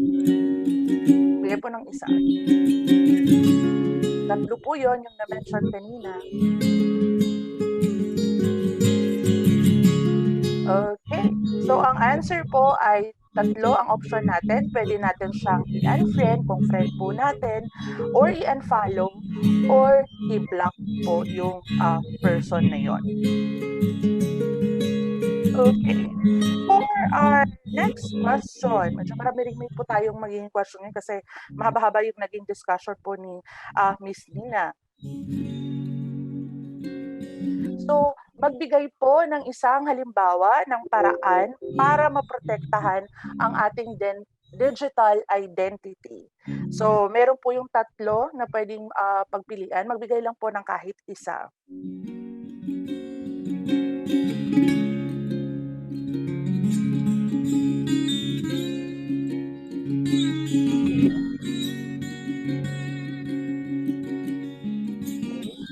Meron na pong mga answer. Ulitin ko po yung question. Ano po ang mga paraan para protektahan ang ating digital identity?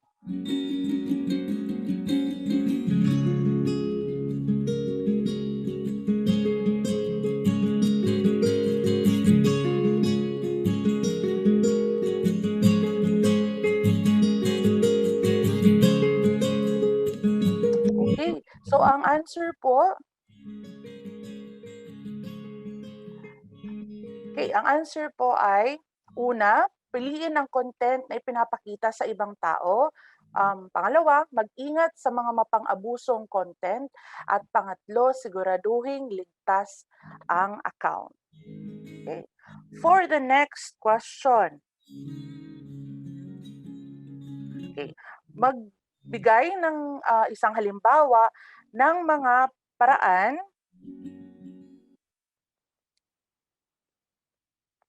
hindi ko na nababasa yung ano ko.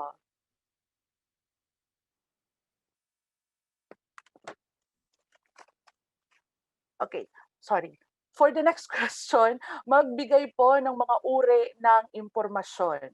Okay, meron din po yung tatlo, magbigay po ng isang halimbawa ng mga uri ng impormasyon.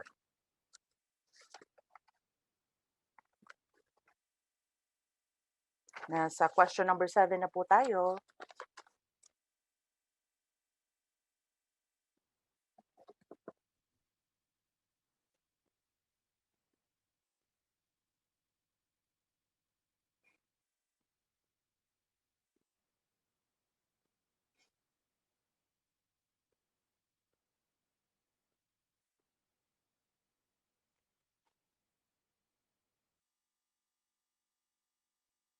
Okay. For our next question,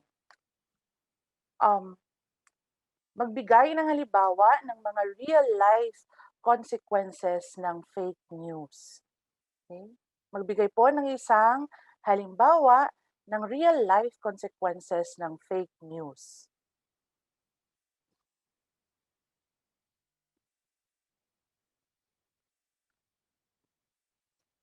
That is for our question number 8.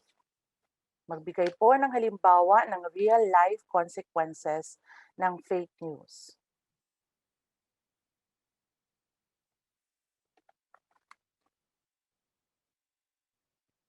Okay.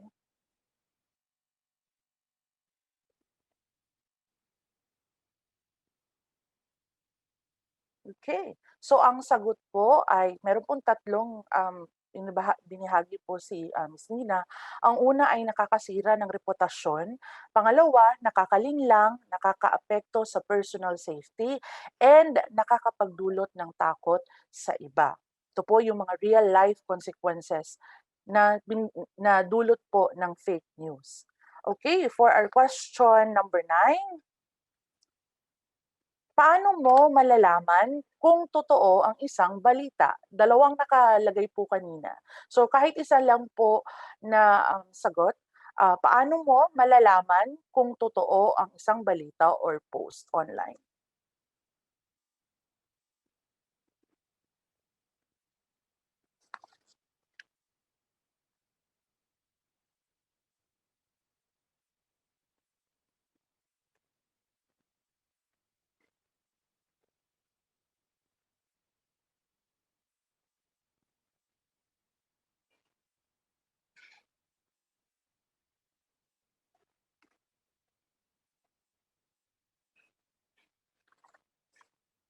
Okay. So ang answer po ay una sa picture or mag-reverse search ka, or pangalawa, nakapost po ito sa lahat ng major news outlet. Okay. For our last question, question number 10. Magbigay ng isang halimbawa ng mga paraan para sa positibong pakikipag-usap online. So meron pong 5 na question na answer po, kahit lang po isa ng isang halimbawa ng mga paraan para sa positibong pakikipag-usap online. For the last question.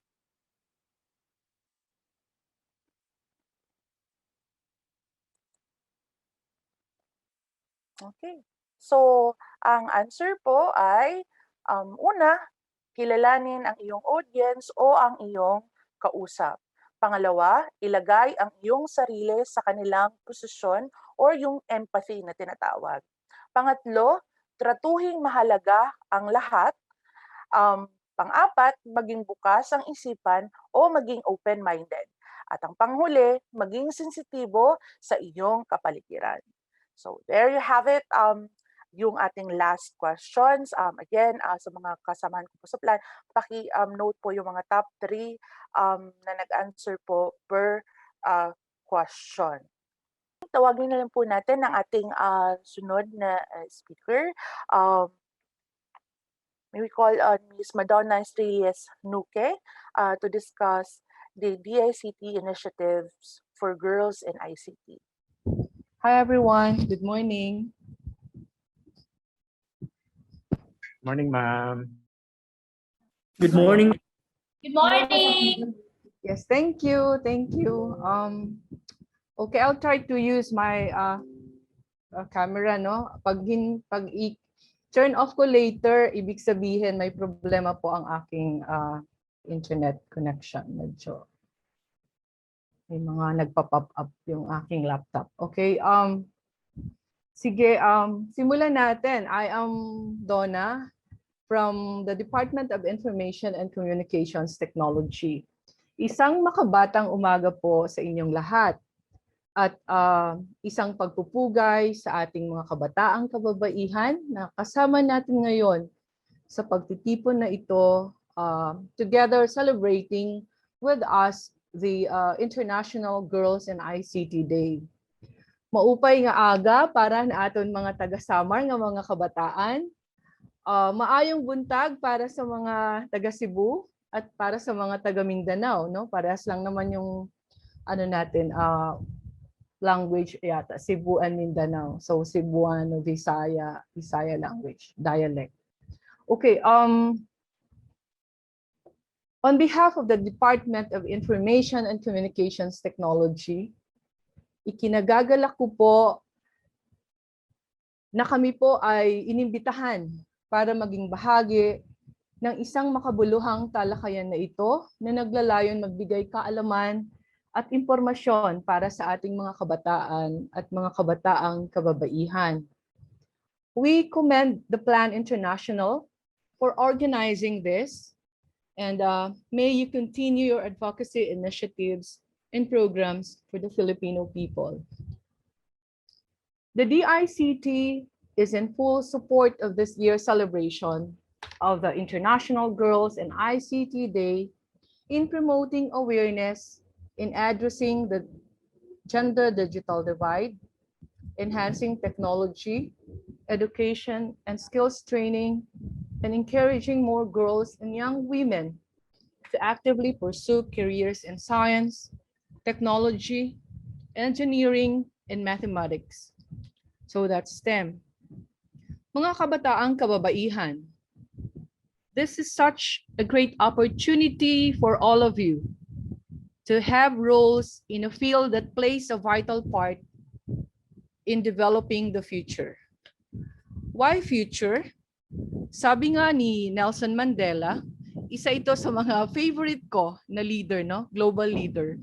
One of the brilliant Black lawyers, leader and philanthropist din siya, na naglingkod bilang Pangulo ng Timog Africa. The youth of today are the leaders of tomorrow. So, anong sinasabi nating tomorrow? Baka tinatanong niyo. So, anong future? Alam naman na po natin na nandito na tayo sa isang mundo na digital. Cyberspace. Lagi tayong nasa cyberspace. Lalong-lalo na po this pandemic. Halos lahat ng mga tao nag-shift sa mga online platforms. At pinag-uusapan dito yung mga, kahit yung grocery, di ba? Pag magpapadeliver tayo, grocery na. Dahil nga may pandemic, nakakatakot lumabas. Sa banking naman, banking systems, ako before, really I was hesitant to go online banking. Pero I realized na very important pala siya. Lalo na this new normal. So, ang pinag-usapan na future ay Fourth Industrial Revolution. Ito na nga po ngayon. Artificial intelligence, big data, cloud computing, Internet of Things, 5G networks, smart cities, intelligent transport, and marami pa pong iba. So, ako nga hindi ko talaga alam yung mga detalye nito, pero sinishare ko lang po sa inyo para magkaroon kayo ng idea na ito ang future. Ito na yung ngayon. Yung nandito na tayo ngayon. Tingnan nyo, ako ayaw ko ng mga ganitong online speaking engagement kasi hindi ako sanay sa camera. Pero with the change of time, kailangan natin mag-adapt sa panahon, no? Kasi kailangan din natin mag-inform. Hindi naman na-realize natin ngayon na hindi lahat ng panahon face-to-face pala. Kasi mas masaya kung face-to-face. Makikita ko kayo, kung nakikinig kayo sa akin, o makikita ko yung mga reaction nyo, kung Ang iba natutulog, or ang iba nakangiti, ang iba malungkot. So, mas masaya yung nakikita ko sana kayo. But then, well, this is a reality na that we have to face. But over time, we're looking forward na maging maayos at magkita-kita naman tayo in the future. As we all know, women make up around half of the Filipino population. It is vital that we are involved in such career fields that our unique perspectives, experiences, and challenges are represented. So di ba sinasabi natin na gusto natin marinig ang ating mga boses. Gusto natin marinig ang boses ng mga kabataan sa Congress, sa House of Representatives, sa Senado, at kung saan mang venue or platform. So, kayong mga kabataan, kababaihan are brimming with skills, talents, and potentials.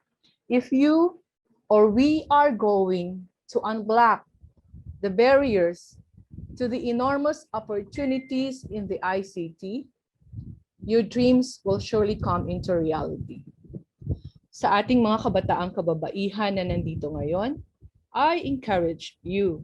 Your DICT encourages you to aspire to rise above gender stereotypes and take full ownership of your lives and your future.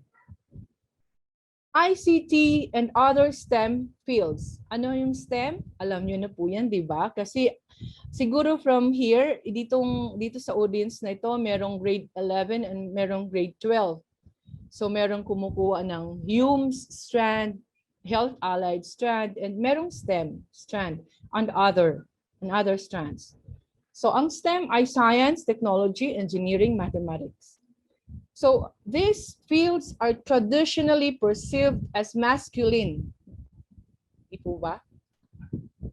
There are times when parents, teachers, and other people of similar influence may underestimate girls' abilities versus their male peers or siblings. These stereotypes perpetuate into careers where these fields remain male-dominated and highlight very few female leaders or role models to inspire other women and young girls. Narinig niyo ba na merong naglanding sa Red Planet sa Mars noong February? So it was the Perseverance rover na naglanding sa Red Planet. At sino yung rover operator nun? Isa po siyang babae. Ang pangalan niya ay hindi ko maano yung complete name niya. Wait lang. Vandy Verma. So Indian American siya.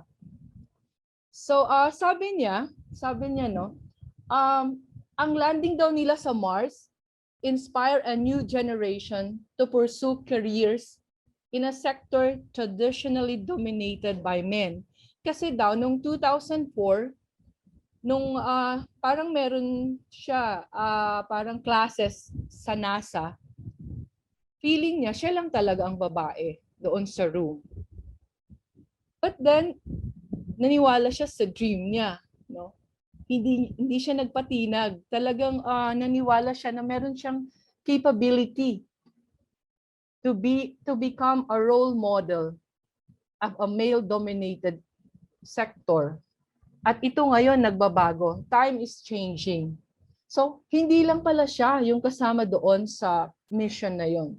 Ang dami nilang mga babae. Nabasa ko nga, mga bata pa sila, no? Pero ito si Vandy, siguro nasa 30s or 40s. Hindi lang ako sure sa kanyang ano. And then, na-appreciate ko siya kasi meron siyang sinasabi dito. Meron siyang sinabi na there seems to be a disconnect between young women wanting to make a difference in the world and knowing that they could make a really big positive impact through a career in science and engineering. And then ito pa ang sabi niya, don't make assumptions about what a child may be interested in because of their gender or race. Di ba? And then, yung last lang na gusto kong i-share sa inyo, sabi niya, don't buy the Lego just for the boy. So, ang dami yung realizations dito sa mga sinabi ni Vandy Verma, the rover operator, doon sa Mars on mission noong February. So, ako kasi, ang pagkakaintindi ko, ang Lego para lang talaga sa mga lalaki. Kaya hindi ko binilan yung anak kong babae ng mga ganong laruan. Ang pink din na color talagang bata pa ako, yun na yung nasa isip ko na ang pink ay para sa babae. So at ang mga engineering, mga iba't ibang klase ng engineering, ano pa bang field? Puro para sa lalaki. So yun yung thinking ko. But then, sabi nga, time is changing. Nag-iiba. Kaya ito na po, ma-realize natin mga kabataang kababaihan, mga young people na nandito ngayon, no, that we have to believe in our capacity to go beyond. No? Wag nating ilimit ang mga sarili natin sa ito lang. Ito lang siguro ang kaya ko. No, marami kang kakayanan. Just explore and believe in yourself that you can do it. So moving forward, your DICT is continuously conducting programs and initiatives to promote the involvement of girls and young women in ICT. Simulan ko po sa mga ICT-related policies of the Philippine government. Marami pong ICT-related policies, pero pumili lang ako kasi sobrang marami. Slide 2, please.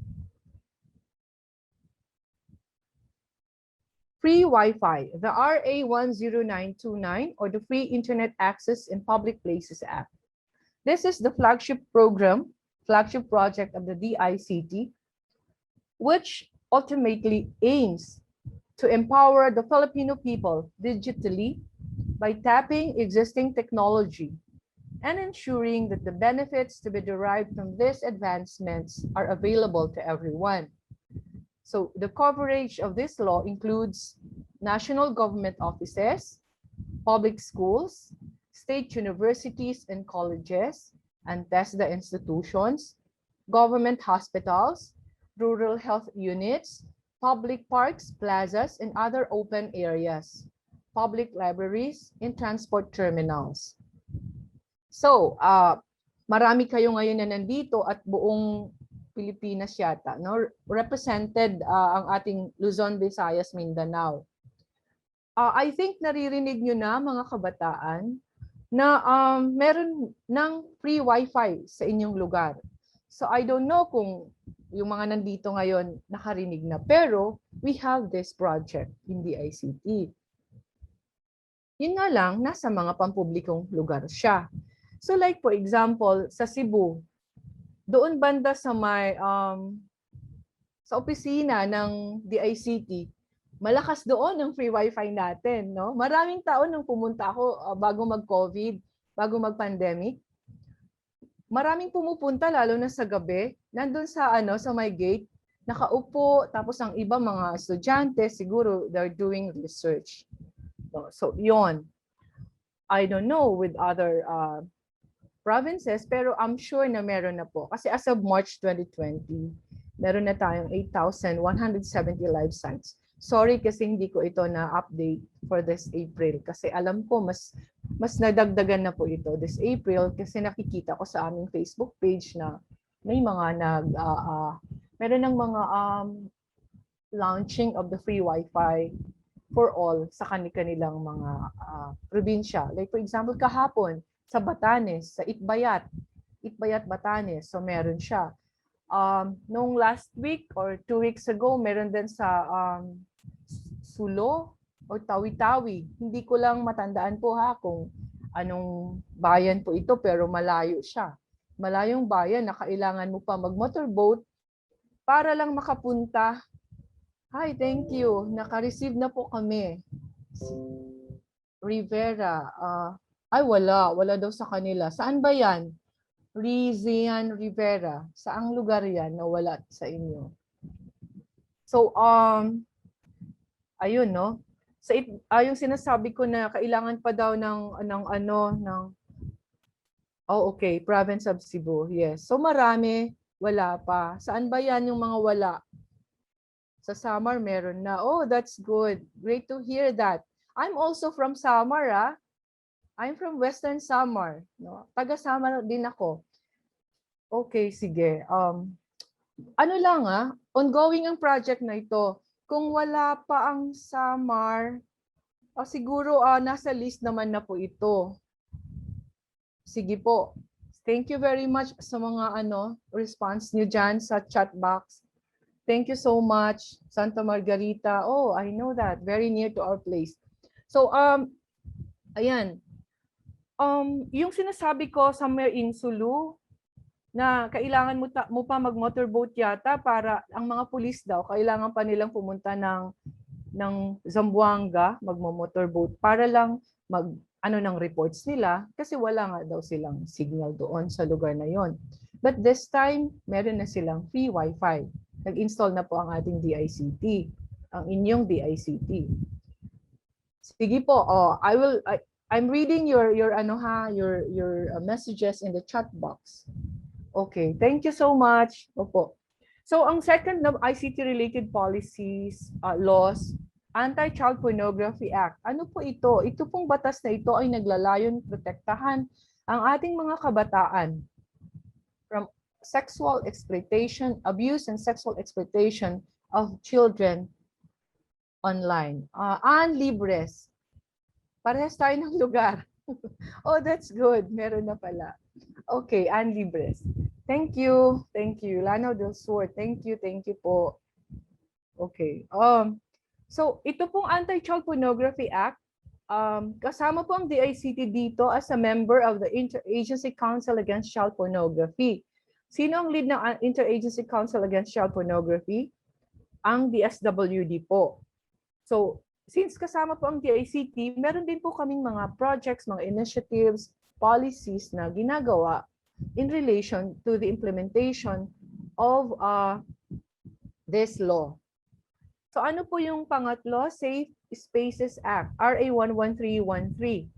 Safe Spaces Act addresses all forms of sexual harassment, recognizing that both men and women must have equality, security, and safety not only in private but also on the streets, public spaces, online platforms, as well as in workplaces and educational institutions. So dito naman po, later on, i-discuss ko na lang doon sa aming mga interagency,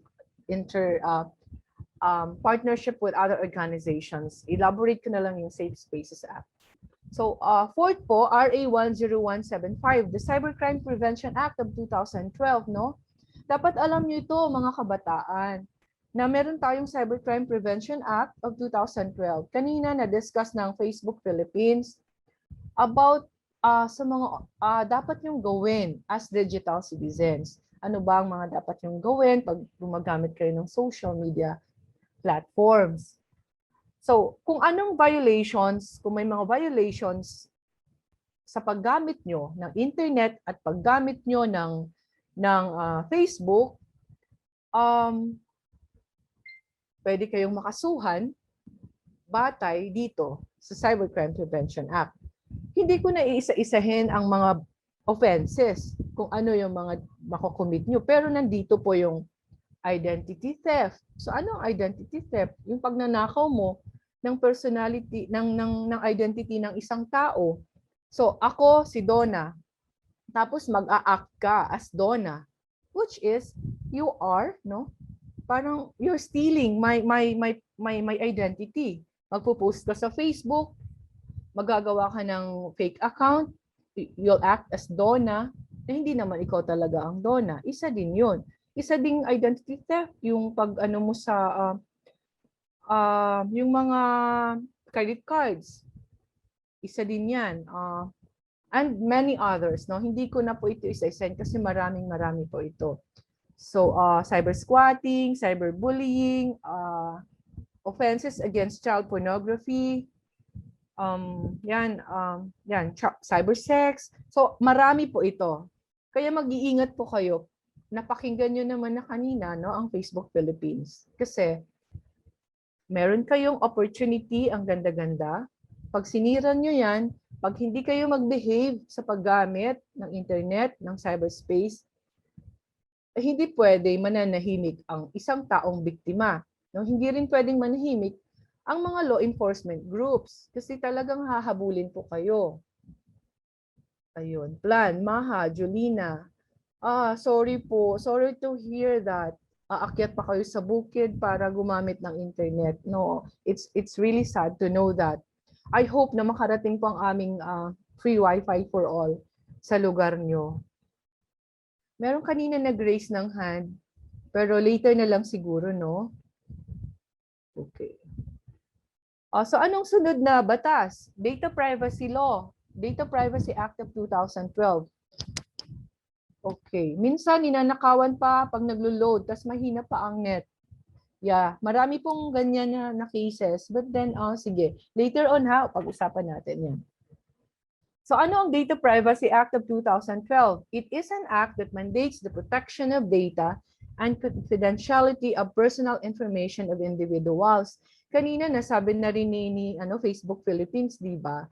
Na pag once nasa kayo, wag niyong ibibigay, wag niyong ilalagay publicly yung mga numbers niyo, yung mga birthday niyo, kasi from there pwede kasing magdugtong-dugtong ang isang hacker or ang isang cyber criminal para ma-analyze nila ano ba ang password ng batang ito. So, tapos yung may intrusion sa privacy niyo.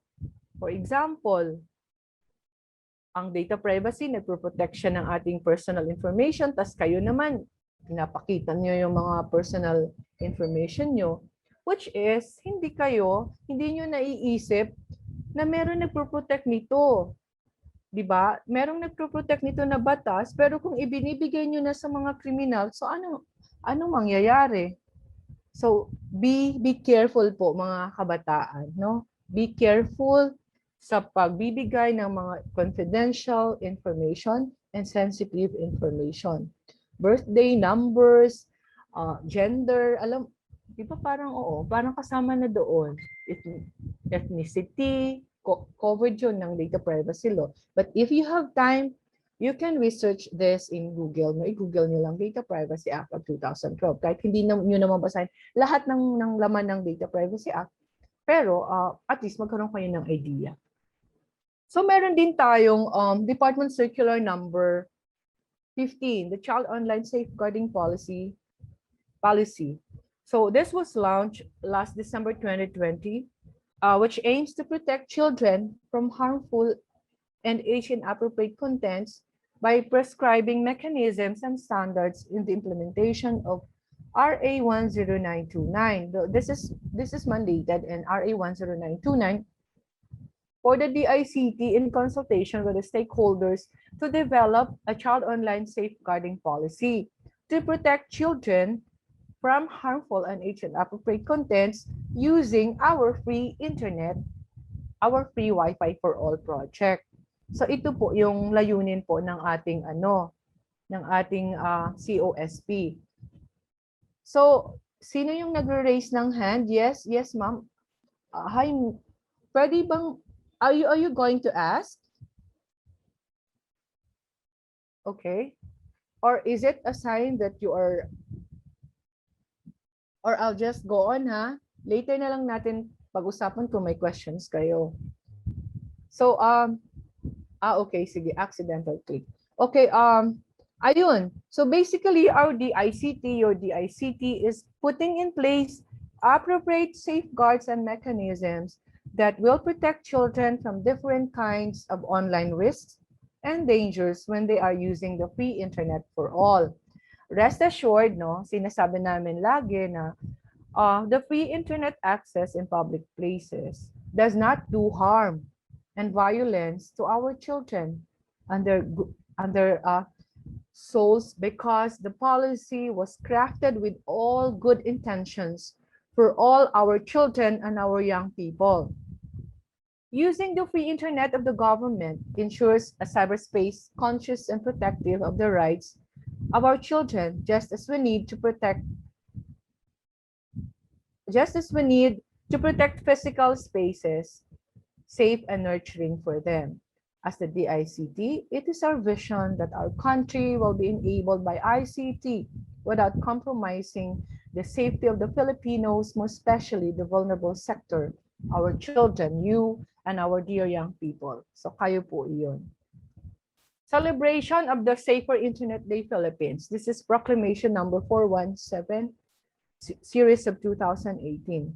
This aims to increase public awareness to promote better and safe internet use for everyone. This is celebrated every second Tuesday of February. And actually, lagi naglilid nito ang Interagency Council Against Child Pornography at minsan din ang DICT. So ano ngayon ang tema this year? Bagong normal, ligtas na internet for all. So yun po yung tema. Parang align siya doon sa aming free Wi-Fi for all project. So ano pa po ang isang policy ng DICT? Meron kaming National Cybersecurity Plan 2022 unveiled last May 02, 2017 to ensure security of the country's constantly evolving ICT environment. It is also one of the DICT's initiative in moving the Philippines towards cyber resiliency. Very crucial po ito. Kasi 'di ba lahat na ngayon cyberspace, nasa internet, nasa online world. So kailangan nating protektahan ang ating mga critical infrastructure. Ano ito? Yung mga infrastructure ng ating bangko, ng ating mga iba't ibang sektor, no? Agriculture, medical, and many others, among others. So for now, the DICT is contemplating of actually institutionalizing the celebration of the girls in ICT, just like what we did in the Safer Internet Day Philippines, where we drafted the proclamation order together with the Interagency Council Against Child Pornography. So, but this is up for discussion pa. At any rate naman, kahit walang proclamation order, we can still celebrate this day with various activities, like the way yung Plan International organized this celebration for the this said occasion. So, slide 3, please. So, slide 3, it's empowering Juanas through ICT capacity development initiatives.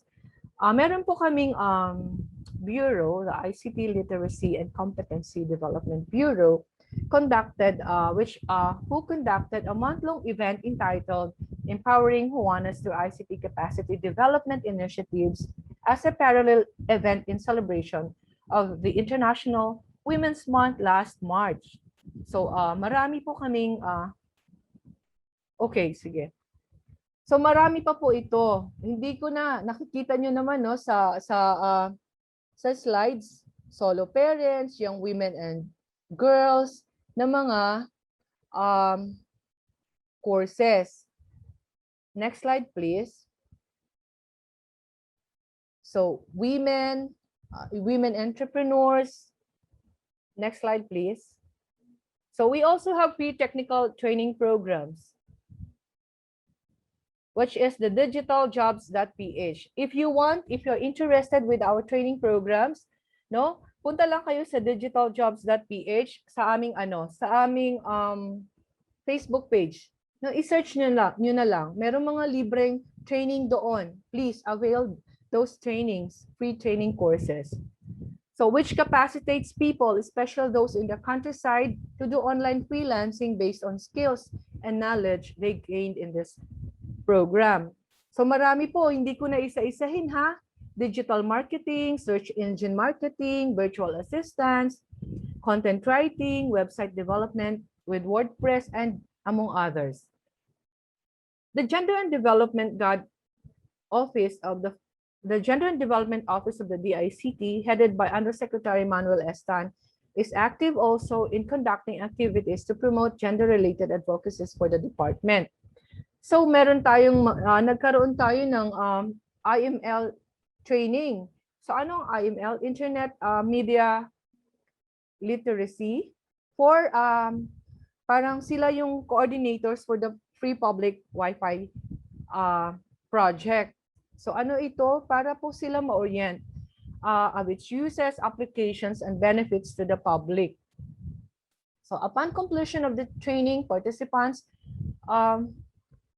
were able to know paano nila papatakbuhin yung mga free Wi-Fi project natin in the provinces. So we also have 4 Tech for Ed centers na meron ding mga resources na pwede nyong ma-avail. I'm sure alam din nyo to. So barangay, sa Cagayan de Oro City, meron sa Butuan, meron din sa Surigao del Norte and Surigao del Sur.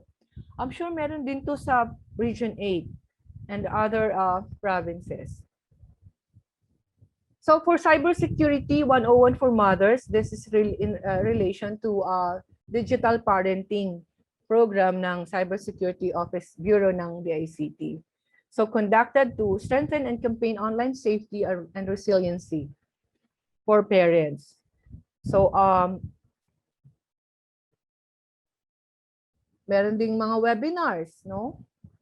Digital parenting, which targets to raise awareness among parents on the responsible use of internet. Sadly, di ba, alam naman natin yung mga nangyayari ngayon sa cyberspace. So nag-i-increase po yung mga cases ng mga USAID, online sexual abuse and exploitation of children, which kailangan natin actionan po ito. And also gender-based online sexual harassment and other forms of violence in the internet everywhere. Kaya meron tayong mga advocacy trainings, mga cybersecurity webinars. So meron din tayong building statistics on ICT and women. So meron ang the ICT survey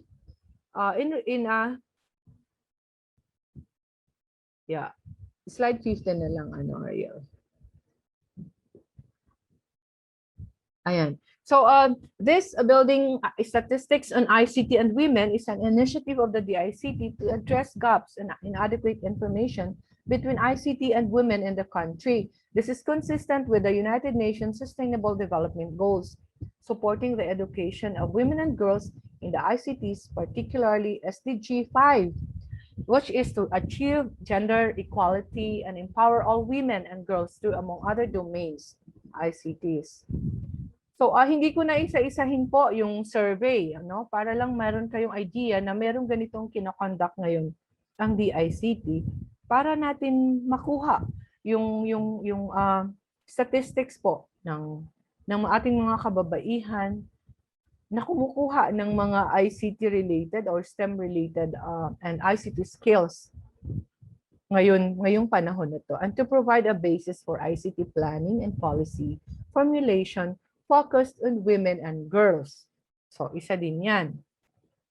For slide 20, please. The DICT, in partnership with other government agencies, civil society organizations, and private organizations, has conducted programs and initiatives to strengthen online protection and safeguarding of you young people. So, yun nga po, yung celebration ng Internet Day Philippines, no? Nasabi ko na po kanina, we are in coordination with the IACP, or the Council of Interagency Council Against Child Pornography. We also support the campaign of the Safer Kids PH, together with our partners Save the Children Philippines, the Asia Foundation, the UNICEF Philippines, and Australia in the Philippines to ensure that children are safe and protected online. So we also have the ICT and Plan International Partnership to collaborate in the conduct of activities pertinent to the implementation of the Safe Spaces Act. To develop appropriate and effective measures to monitor and penalize gender-based online harassment, development of an online national campaign for Filipino internet users, and development of training guide for LGUs on how to handle and manage and address reports of gender-based online sexual harassment. So for slide 25, please.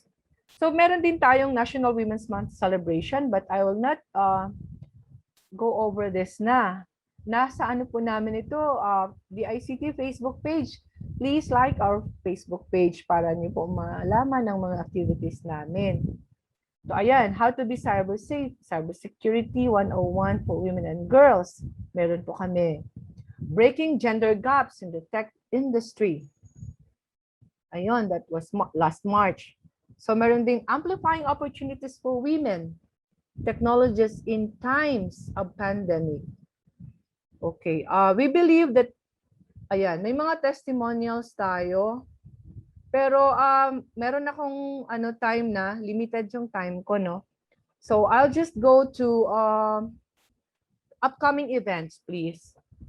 This April, para lang alam nyo, this April we have the, sige, next slide, webinars featuring the women and blockchain industry, online forum Creative Women's Kapihan with GDAP. Next slide, please. Internet with the digitally empowered women. Please check na lang po ang digitaljobs.ph at mag-register po kayo. Next slide, please. Yan, career advocacy training workshop. Para din po ito sa inyo, no? Para magkaroon kayo ng idea. And then, next slide, please.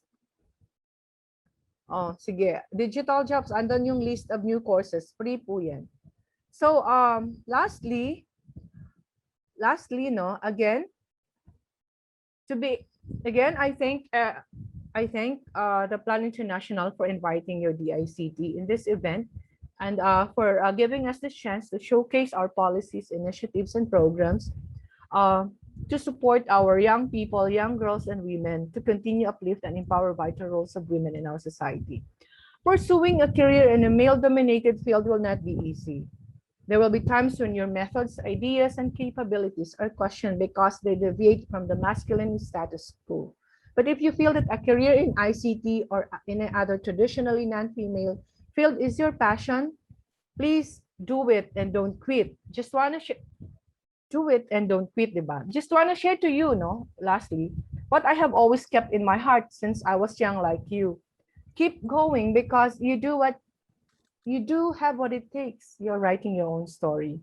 Your values, way of thinking, and empowerment as a woman matter. Keep going because someday a young girl will look at you and understand that she can do it too. I am a digital immigrant, but I have learned and transitioned myself to be a digital citizen. So together, let us explore a unique opportunity to experience the digital world safe and secure. Muli, sa ating mga kabataang kababaihan at sa lahat ng mga kababaihan sa buong Pilipinas at sa buong mundo, maraming salamat po. Mabuhay tayong lahat. Thank you so much. If you have any questions, please feel free. I don't know if there is still a question and answer portion later. Thank you so much. Okay, so yun po yung mga videos po natin. Those young women po actually are real people coming from our different project areas. And yun po, sana po ay may nakuha tayong impormasyon sa kanila and most especially maka-encourage po sa ating mga young women and girls na mag-take po ng STEM or sa ICT industry, mag-venture out po sa opportunity sa ICT industry. And maka-encourage dahil hindi lang naman din po ito para sa mga kalalakihan, may future din po dito. At sabi nga po nung last na nagsalita, kaya din pong gawin ng mga kababaihan ang kayang gawin ng mga kalalakihan, skills-wise and career-wise. Okay, so for our last presenter, finally, malapit na po tayong matapos. Merong na nagchat kanina na kain na and nearing na po tayo sa lunchtime. So wag na po nating patagalin. I'll give the floor to Cecil Villena to discuss digital ecosystem of Plan. Ces? Hello. Magandang umaga and maayong buntag sa mga bisdak diha. So hello, you can call me Ces, the Digital Development Officer ng Yes Digital Team. So introduce ko lang muna yung ano ba meaning ng Yes, bakit may Yes dyan? That's Youth Employment Solutions. So kami yung digital team, so yung mga efforts namin would be toward, ano ba yung mga ginagawa natin para makaprovide ng mga access sa mga knowledge na meron tayo. Hindi lang sa face-to-face kasi alam naman natin COVID ngayon. So parang pumupunta na talaga tayo more and more into digital, no? Ayan, maupay na udtupod. Ayan, so mom ko, waray-waray naman, so nakakaintindi ng konti-konti. Ayan. So, before I head into yung pinaka-presentation ko, I just wanted to show din, 'di ba, team natin ngayon, ayan, so happy International Girls in ICT Day. So, kung merong Wakanda Forever, meron din pala tayong ganun na sign. So, astig lang na naaliw ako doon. So, sabi natin, 'di ba, ICT, Information and Communication Technologies. So, ayan, kung iniisip mo na papasok ka sa ICT na field, parang yun yung papasok sa isip mo, information, so data. So, medyo may pagka-nerdy, may pagka-curious talaga tayong lahat. So, before I present about the digital ecosystem, gusto ko lang sana magtanong at naglagay din kayo sa chat. Ayan, so when you hear about ICT, yung Information and Communication Technologies, ano ba yung mga trabaho na naiisip ninyo? Sige, lagay lang sa chat. Kasi curious talaga ako ano din yung mga nai-imagine ninyo. May mga nagsasabi engineering, programmer, encoder, about computer, system engineer, editor, IT, nursing, meron din about computers, technician. Ayan, so programmer maraming nagsasabi. Next question. Ayan, may technical support din. Ayan, very good, very good. Ayan, so what do you think nakalimutan ko isulat, are the skills needed to work in ICT? So, pag sinabi natin, kunyari papasok ka sa trabaho ng ICT or yung mga kakilala mo na nagtatrabaho ng ICT, ano yung skills? Ano yung skills or training na kakailanganin nila? Tsaka gaano katagal kaya ang malagay nyo rin dyan? Yes, meron nagsabi analyst, analysis skills, no? Software and hardware skills. Kailangan computer literate. Of course, basic Microsoft skills, malamang di na mawala-wala yan. Analytics, okay. Literate and computer, yes. Open-minded, I love that answer. Not very common na sa mga ganito. Database, yes. Computer literacy, editor, ayan, interesting questions. Ayan, and eto, think about yourself on a scale of 0 to 10. Na 10 yung highest na sure kayong papasok kayo sa ICT versus anything lower than that, medyo hindi kayo sure. How likely kaya kayo papasok sa ICT? May mga nagsabi ng 10, confident na confident. May 7, 5, 8, 7. Okay, thank you for the data. 6, 8, 6, 5, minus 6. Okay, sige, thank you. Ayan. So, sige, lagyan lang kayo ng answers niyo. Pwede rin nyo rin lagyan ng answers yung iba pang mga question dyan habang nagpa-present ako. Pero bago ko ibida yung mga ginagawa ng Plan International about digital technology for youth employment and entrepreneurship, bida ko muna, flex ko lang yung team namin. So, ito yung mga nasa top ng Yes Digital. Ayan, pansin nyo all women group, para kaming yung Dora Milaje ng sa Wakanda. So talagang kita niyo yung mga roles namin, yung manager namin, ako, so ayan, kita niyo yung role PO, that stands for product owner. So parang pasok diyan yung business analysis, pati yung product and project management, at saka pag-coordinate with mga vendors or itong mga consultants natin and developers. Ayan, so napaka bidang-bida, no?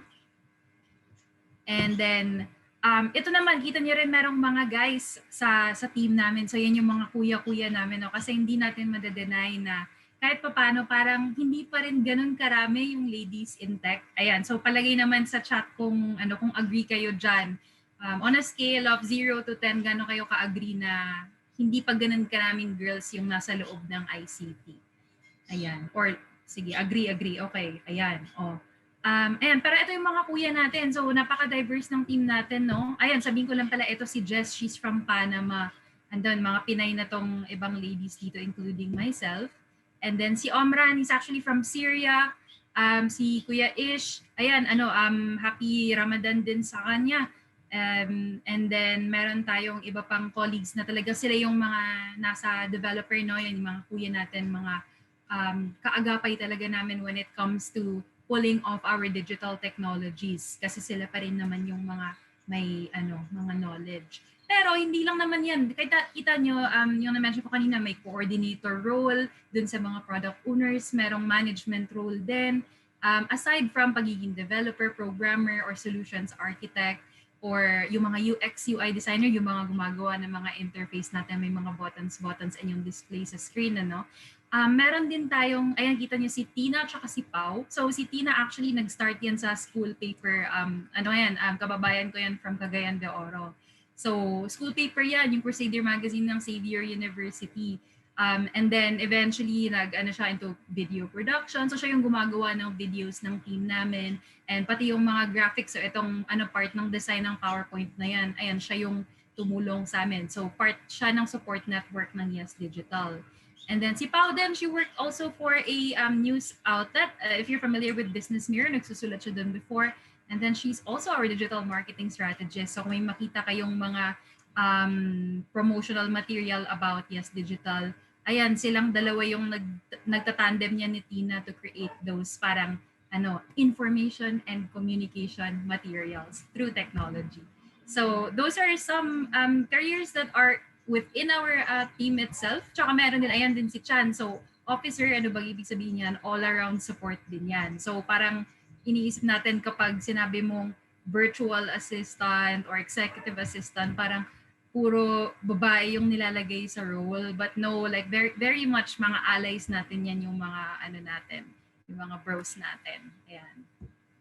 So, and I'll talk about na ngayon, yung mga different tools and products na meron kami sa digital ecosystem. Palagay sa chat kung meron na dito sa inyo na familiar sa inyo or nakarinig na kayo, para malaman ko lang din ano na yung mga alam ninyo.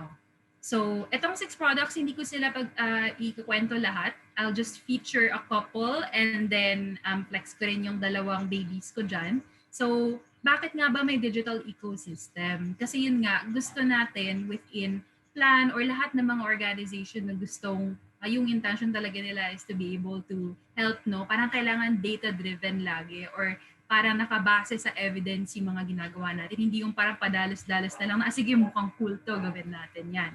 And alam yan ng mga natin, ng mga friends natin in IBM, Miss Andrea, of course, si Nina, ayun, schoolmate ko pala. Of course, they value data rin in Facebook very much. And then si Miss Donna din, of course, the ICT, malamang talagang data-driven yung mga solutions na ginagawa talaga ng mga natin sa government, mga masisigasig na at employees and government. So, may mga nag-mention dito, Yes Academy, Yes Me, Tessa, familiar sila. So yun, all of these products na meron tayo, parang meron silang iba-iba na kino-contribute towards our larger goal of getting those evidence-based na mga solutions. So kunyari itong Yes Intel, that's for market scan para malaman namin bago kami sumabak sa isang area, ano ba yung itsura ng lugar na yan, para ano ba yung mga needs ng mga tao nandyan, ano ba yung mga skills na meron sila, ano ba yung mga jobs, sino yung mga nag-hire, etc. So kaka-start lang actually nito, pero we hope to collaborate with mga LGUs natin to get this data. And yung wish namin is na marami tayong magko-collaborate, like pati mga academe or even organizations and companies like Facebook and IBM para ma-put together yung database na yan of information para sabay-sabay na tayo mag-benefit sa data. And then, meron din tayong YesMe. So meron ng familiar dito sa YesMe. So ito yung monitoring and evaluation tool namin. Para dun sa mga part ng Word for Work project, o kung meron man dito part ng Word for Work, palagay ng W4W sa chat para malaman din natin kung ilan kayo nandito. So ayan, baka ma-encounter niyo yung chatbot kasi kami kapag nag-monitor ng paano na ba yung progress ng mga youth sa mga programs namin, ayan, ginagamitan namin itong mga ganitong klase na technology. Pero usually, nasa staff lang yung gumagawa. So inisip namin, modern day naman ngayon, marami naman tao may smartphones, pati yung kabataan talagang marunong na ng mga digital natives na. So why not kayo na rin yung mag-feed ng sarili nyong information and updates to us, di ba? Parang join hands naman tayo sa efforts ng lahat nito. Ayan, so yan si YesMe, para malaman namin ano ba talagang progress niyo na. And then may mga nag-mention na dito, Yes Academy, alam na nila about Yes Academy. So ito, pag-uusapan ko to more later. Pati rin yung Tessa. Ayan, so that's the core of my discussion for today. Tapos ito yung 2 kong babies, yung Yes Hub. Ito yung parang platform, parang social media din natin-ish or platform na pwede kayong kumuha ng information to learn more about YEE, about the digital ecosystem, pati mga events na ginagawa kahit around the world ng ibang organizations. And meron tayo si Charmaine from from Word for Work. Ayan, tapos yung isa ko namang baby na in the works pa na sana madala natin sa Pilipinas, yung Hopetown Hero, kasi currently ginagawa namin siya for the Pacific. Pero game siya for work readiness. Yan, so kita niyo dalawang characters dyan. Si Gemma rin from Word for Work. Ayan, nice. So una kong i-introduce muna before yung Yes Academy, yung ating virtual ate, si Tessa. So baka yung iba sa inyo nakakilala na kay Tessa. Kasi ayan, kita nyo sa left. So based siya sa Facebook Messenger. If ever meron pa kayong isang device dyan or pwede nyo actually puntahan ngayon at makipag-usap na kayo kay Tessa. So ano bang pwedeng gawin? Ano bang meaning ng Tessa? Kung meron nakakaalam, pakilagay naman sa chat. Pero may explain din yan mamaya sa video. Ayan. So mga pwedeng gawin. Ayan, so dahil Facebook Messenger na chatbot siya, pwede nyo i-chat anytime, anywhere. And then yung kagandahan kay Tessa, ayan, kita nyo dito sa screen na tinatanong ka lang niya ng questions and then ikaw yung sasagot. So actually, bubuuin niya yan into a CV. Tapos pwede niya na isend sa inyo either sa email ninyo na nilagay niyo sa kay Tessa or doon sa inyong mismong sa inyo ng inbox or chat box. Yan. So makakatulong din siya na i-identify yung skills mo. So parang meron siyang ipapasagot sa iyo na parang do you think you are more likely to ganito. So kung ano yung reaction mo in a scenario, parang tutulungan ka niya to identify na, ibig sabihin, meron kang ganito na life skill. Kasi, fun fact, yung hinahanap talaga ng mga employers ngayon, bukod sa mga technical skills, and na-mention din to kanina ni Miss Andrea, if I'm not mistaken, na naghahanap din ng life skills. Apart from the technical skills, yun talaga life skills, yung pakikitao at teamwork, yung talaga kasi very collaborative tayo. No? Kahit ito, naka-digital tayo, but we're still collaborating digitally. So hindi mawawala yan at hindi mananakaw ng mga robots ng basta-basta yung human touch na yan. Ayan. Tapos binibuild up din namin yung Tessa para magkaroon na ng mga recommendations sa jobs tsaka sa training. So ngayon partner natin yung Job Start program tsaka yung DOLE. So kung familiar kayo doon or kung hindi pa kayo familiar, you can actually ask Tessa, ano ba tong Job Start na to? At paano kaya ako matutulungan na mabigyan ako ng trabaho, na mabigyan ako ng opportunities through Job Start. So merong option si Tessa for that. And then you can also find jobs na nasa database ng DOLE. Ayan. So, ayan. Chikahan nyo na si Tessa after. Kasi ito, may short video lang ako. Today, to think of what the real world has in store is a bit intimidating. I can still remember the day it all started. It was quite a journey. Hello, Christine. How may I help you today? Hi, Miss. I was wondering if I could still find a job. I wasn't able to finish school because my family cannot afford to support me. As a result, there is no opportunity for me to get work experience. Of course, Christine. Opportunities and trainings will help you find a job.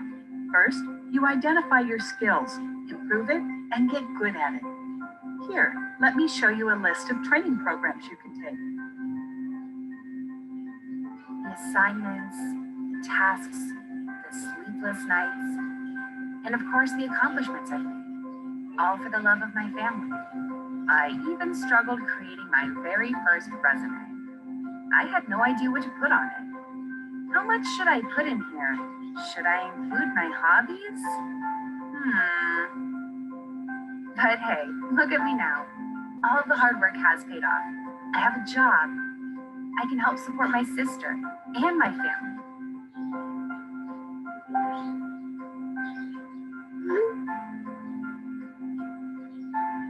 Everything is in place, which encouraged me to take another leap.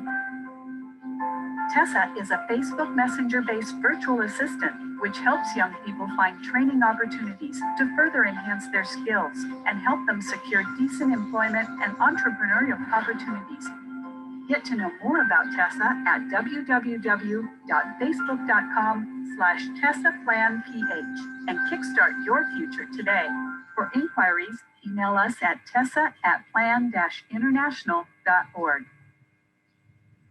Ayan. Okay. So yan si Tessa. Ano ulit yung meaning niya? So, Training and Employment Support Services Assistant. Ayan. So, pwede niyo siyang i-check out. Ayan ulit sa link na yan nakita nyo. Yan yung ating virtual ate. Ayan, may mga interested na kay Tessa. That's good to know. Salamat. Ayan, check out nyo mamaya pagkatapos yung mag-lunch or habang nagla-lunch kayo kasi kita ko marami ng gutom. Lapit na to. Pati na lang.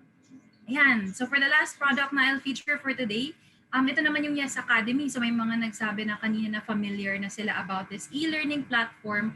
So, di ba meron tayong Open PTech with IBM na nagtuturo naman ng mga ang mga technical skills na related talaga sa ICT.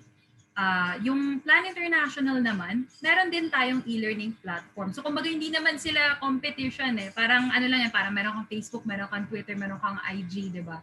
Tapos iba-iba yung mga pinopost mo doon. Kasi parang iba yung nakukuha mo doon. So parang ganoon din tayo sa e-learning. So with Yes Academy naman, ayan na, andyan din yung link. You can also learn. And then meron tayong mga mga gamified na courses para mas interactive sila. And then at the end of it naman, makaka-earn din kayo ng certificates na pwede nyo na ilagay sa mga resume or CV ninyo. Ayan, pag kinwentuhan nyo si Tessa, pwede nyo ilagay na naka-earn kayo ng certificate through Yes Academy. So here are some of the courses na meron tayo. No? Baka meron dyan mga magti-take pa lang ng ALS ngayon. Pakilagay naman sa chat kung meron ba tayong mga nagti-take ng alternative learning system. Kasi meron tayong course for you na matulungan kayong mag-review for that. Tsaka actually, ayun, nakita niyo sa screen, no, nag-partner kami with DepEd to create the content for that one. So talagang, verified yan na makakatulong sa inyong makakagayon. Yan. So, kung kunyari, ayan, naman kayo, nakatake na kayo ng ALS or hindi nyo kailangan yung ALS, definitely, ayan na-mention natin kanina yung importance ng soft skills or life skills. So meron din ginawa yung Plan Philippines na life skills training course. So ayan, makikita nyo, para siyang adventure, parang nagte-trekking kayo, tapos pupunta kayo sa parang 8 na mga peak around that talk about the different life skills. So yan, para mas ma-familiarize kayo and then madala nyo to hopefully pagpunta ninyo sa trabaho. Kasi yun talaga yung mga yun yung mga hindi natin parang hindi sila gaanong pinag-aaralan talaga, unlike yung mga technical skills, but they're very, very, very essential. And then ayan na, so kunyari gusto niyo nang mag-work pero hindi nyo alam paano ba yung SSS, paano ba yung pag-ibig, ano ba tong lahat ng to, ang gulo-gulo, parang pag-ibig talaga. So, meron din kami ginawa na course for that, yung pre-employment orientation. Ito naman, ayan, partner natin dito yung DOLE. So, napaka helpful ng mga din dito ng information. Yan, malalaman nyo ano ba yung mga karapatan ninyo bilang employees, ano ba yung pwede nyong hingiin sa mga employers ninyo kapag nagtrabaho na kayo doon. Yan. So, anyone can take these courses talaga. Tsaka ito, upcoming pa natin. So, di ba, pandemic. So, parang hindi na masyado yung mga jobs. Like, ang daming, siguro may mga natamaan dito no layoff. Pakilagay naman, kung share naman kayo dyan kung naka-experience kayo na ma-layoff din or may kakilala kayong na-layoff dahil sa COVID.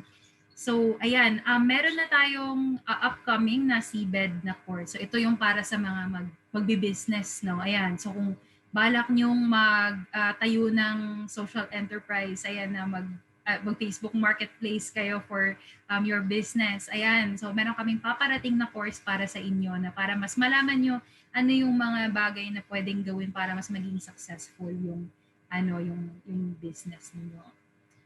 Ayan, so meron tayo sa chat nagsabi na na-layoff sa work. I'm so sorry to hear about that. Ay, mahirap talaga yung panahon ngayon. So, kudos dun sa mga dumidiskarte, sa mga continuously nagbe-build ng skills nila. And then, yan talaga yung gusto natin, no? In Yes Academy na makaprovide pa rin ng mga knowledge na yan para paglabas natin ng pandemic or kahit nga ngayon pa lang, ayan, may mga dagdag skills na tayo na yung palaban talaga. So, na-mention din kanina na may mga nagsabi na, ayun, sa bundok pupunta pa talaga sila para mag-access ng internet. So, alam namin yan and we also face that struggle pati dun sa mga staff natin na nasa rural na areas. So, meron din kaming mobile app na pwede nyo ma-access yung Yes Academy. So, kailangan nyo lang i-download itong Moodle and then i-type nyo lang yung academy.yesdigital.org. Tapos doon na kayo mag-sign up and then pag naka-login na kayo, ilagay nyo lang tong pwede na kayo mag-enroll kaagad dun sa mga courses natin. Tsaka free talaga lahat ng courses. Yung iba lang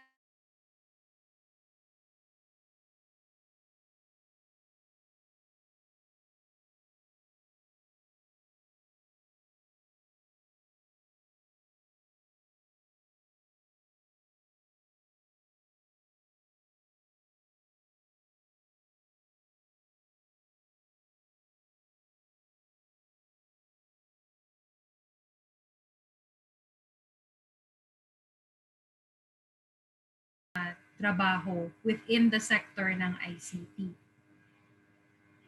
Ayan. Bukod dun sa mga pagiging programmer, pagpasok natin sa information and communication technology sector. Virtual assistant, may business, animator, ICT instructor. Yeah, actually instructional design kasi may courses tayo, di ba? So that's pretty much ICT then. Entrepreneur. Call center, of course, yes. Tama. Web dev. Ayan, sa cyberspace din. Business. Content writing. Correct. Web dev. Teleservices. Drafting, maski sa arts, no? Kita nyo yung natin, yung mga colleagues natin who support us. Ayan. So, ito ulit, anong skills? Anong skills yung kailangan para magtrabaho sa ICT? Bukod dun sa mga na-mention natin ng mga high-touch na skills. Data encoding. Ayan.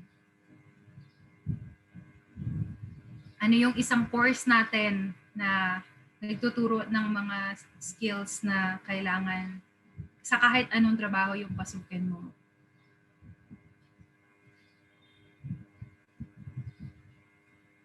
Yan, may editing, analytical skills.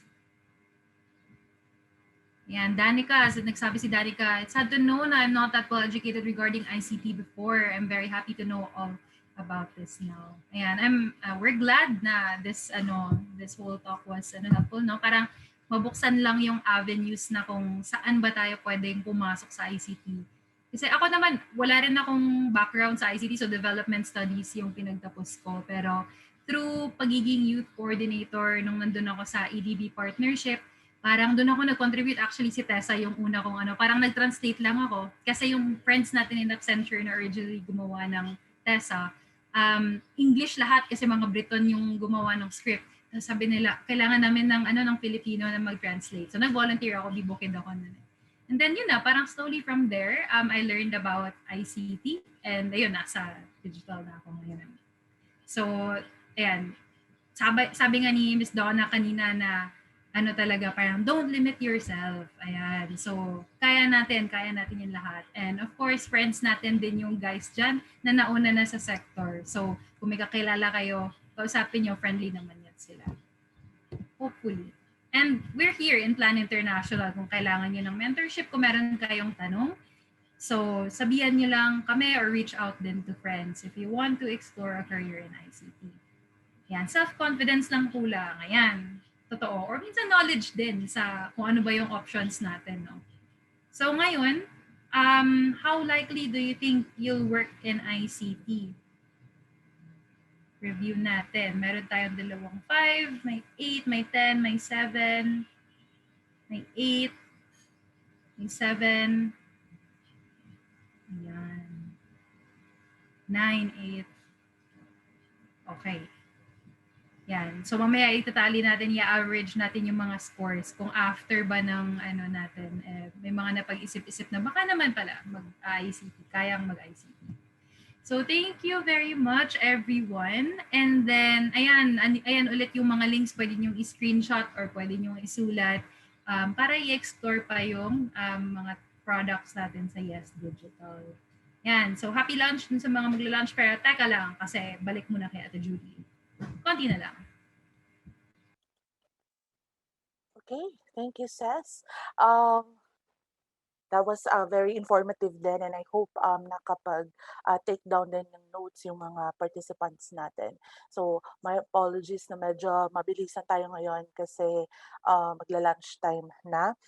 By the way, just to remind everyone, lahat po ng present ni Ses ay free po yun, so you can access it. Please check it out during your free time at may mobile data naman po kayo para maging productive or positive din po yung ginagawa natin online. Okay? So, yung mga video po na present natin ay ipopost din po namin sa aming mga digital platforms such as Facebook, social media platforms such as Facebook. So, pa-check na lang din po ng Facebook page ng Plan International Philippines. So, before ko po tawagan ng sunod na magsasalita, meron po tayo ditong isang katanungan. Tina-type na po pala ni Ma'am Donna. So yung question po ay, kapag po ba nakapag-training po as virtual assistant, pwede po bang mag-apply sa DICT? So ang mga kasamahan po natin from DICT, I think tina-type na din po ni Ma'am Donna.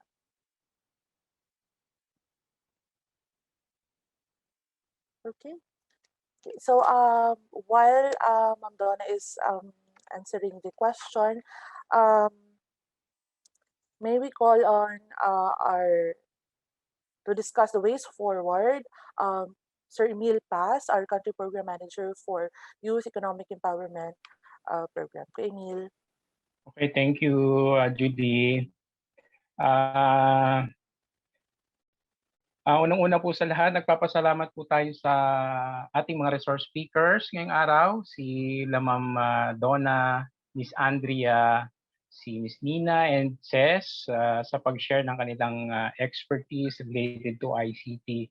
So sana po marami tayong natutunan mula sa available opportunities online to pursue career in ICT, being safe online, about life skills training, and opportunities offered by our government through the DICT. And while it's good po to use technology and internet to our advantage, we would like to remind everyone to also to be careful in sharing your personal information. So kung nahihirapan po kayo accessing the site na shinare na sa atin kanina sa IBM, yung link nila, kasi may mga gandang kurso po doon na merong isang nabanggit ngayon lang si Miss Andrea na kurso related doon sa pag-manage natin ng ating stress, anxiety, yan. Baka po makatulong yan din sa atin. And then, doon sa DICT online platform para matuto tayo related to ICT skills. And then yun din po sa Plan International Life Skills modules. Please don't hesitate po to contact Plan staff to guide you. And we will follow up po for more information of opportunities, and we will try to organize ways to support you on these activities. Kung interested po tayo to pursue our career in ICT. So lastly, about sa load ng mga winners, importante yun So Plan staff will contact you po for the load, and we will send it straight to your number, Malaman lang natin kung ano yung mga numbers na yun, Smart ba yan or Globe, So hindi ko na po patatagalin, balik sa iyo Julie, kasi parang lampas na tayo ng 12 and kumakalam na ang mga sikmura ng ating mga participants. So thank you so much everyone for participating today. Over to you, Julie. Okay, thank you po, Kuya Emil. Ito po, medyo nagla-lunch na nga po yata yung iba nating participants. So to close our program, we call on Sir Roy Solidad, the Program Implementation Manager of the Visayas Support Center of Plan International. Sir Roy. Hi, Julie. Yung camera ko hindi ako maka-on. Okay Hindi lang na po. kailangan bang video? Hindi na. Okay na ang audio na lang. Okay po. Sige Okay. po. Sige. So alam ko, tanghalian na po ano. So in behalf po ng Plan International, maraming salamat po sa mga partners, sa organizers, sa pangunguna ni Emil, sa mga resource persons, at lahat po sa inyo, lalong-lalo na sa mga nandito ngayon, mga participants. Ano po. Ang plan po ay sinuportahan po kasama ang mga partners ng event na ito para na may layuning makapag-contribute tayo to bridge the gender digital divide, to encourage young women and girls to participate in the creation of digital infrastructure, raising awareness on online safety, and introducing young women and girls to education, training, and career opportunities in the ICT industry. But more importantly po, ang plan at ang mga partners po, no, ay ang pwedeng naming magawa ay makapag-provide ng mga opportunities lamang po. At ito ay nasa mga kabataan, mga kababaihan, mga young women to take this opportunity. At ito po ay kasama po sa programa na Youth Economic Empowerment ng aming organization. We prioritize girls and women to be trained not only on the required skills but also to be oriented in various protection issues, how they can protect themselves. And we advocate safe workspaces and connect them to companies. But again, yun po ay nasa kamay po ng mga kabataan mismo at mga kababaihan. So, happy 10th year anniversary. Happy kasi special po yata ngayon, 10 years po, no? Happy International Girls in ICT Day, and maraming salamat po sa inyong lahat. God bless po sa inyong lahat. Magandang tanghali po. Maraming salamat po, Pim. Okay, so before po natin i-close ang ating pong webinar sa araw na ito, ipa-plug lang po namin yung mga websites po na pwede po ninyong ma-access for free. So for the IBM Open PTech, you can access at www.ptech.org /openptech. And for the DICT po, you can search po sa Facebook, Digital Jobs PH. So nandoon po yung mga available na trainings po na binibigay po ni DICT, and pati po ang kanilang Facebook page din po ng DICT para po malaman natin yung mga upcoming webinar or online activities po na ibinibigay po ng libre din ng DICT. Okay, and sa plan po, you can access the YES Academy at academy.yesdigital.org para po sa mga iba't ibang online classes din such as the soft skills na free din po ninyong ma-access. Yung free po na sinasabi ko is pag-access nung free platform, but syempre po kailangan din po yun ng mobile data. Okay? And also on your messenger, you can search for TESA or search first the Facebook page of TESA, which is TESA Plan PH. So yung makikita nyo po yun yung avatar kanina na present po ni Cecil. Once i-type nyo po yung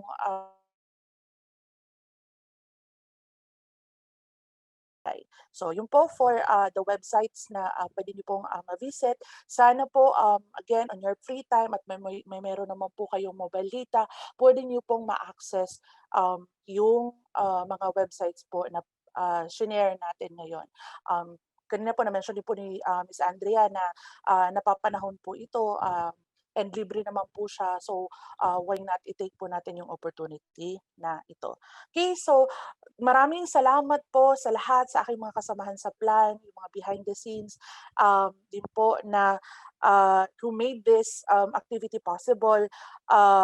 Yung mga participants din po natin mula sa iba't ibang lugar ng Pilipinas. Maraming salamat po sa pagbibigay ng oras kahit yung iba ay nagkakaroon din po ng technical difficulty due to poor internet connection.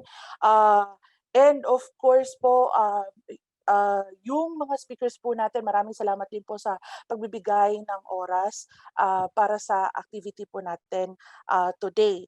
So, na-remind na po kanina yung sa winners, the plant staff will directly coordinate with you para po sa inyong premyo. So sana po lahat ang ating mga participants ay nakakuha ng mga impormasyon na magagamit po nila, natuto po para sa mga available na online training and opportunity din po sa ICT industry. So sa mga nagbabalak na mag-venture sa industry po nito, sana po ang activity natin ngayon at ang mga impormasyon na share ng ating mga speakers ay nagbigay ng malaking tulong sa atin.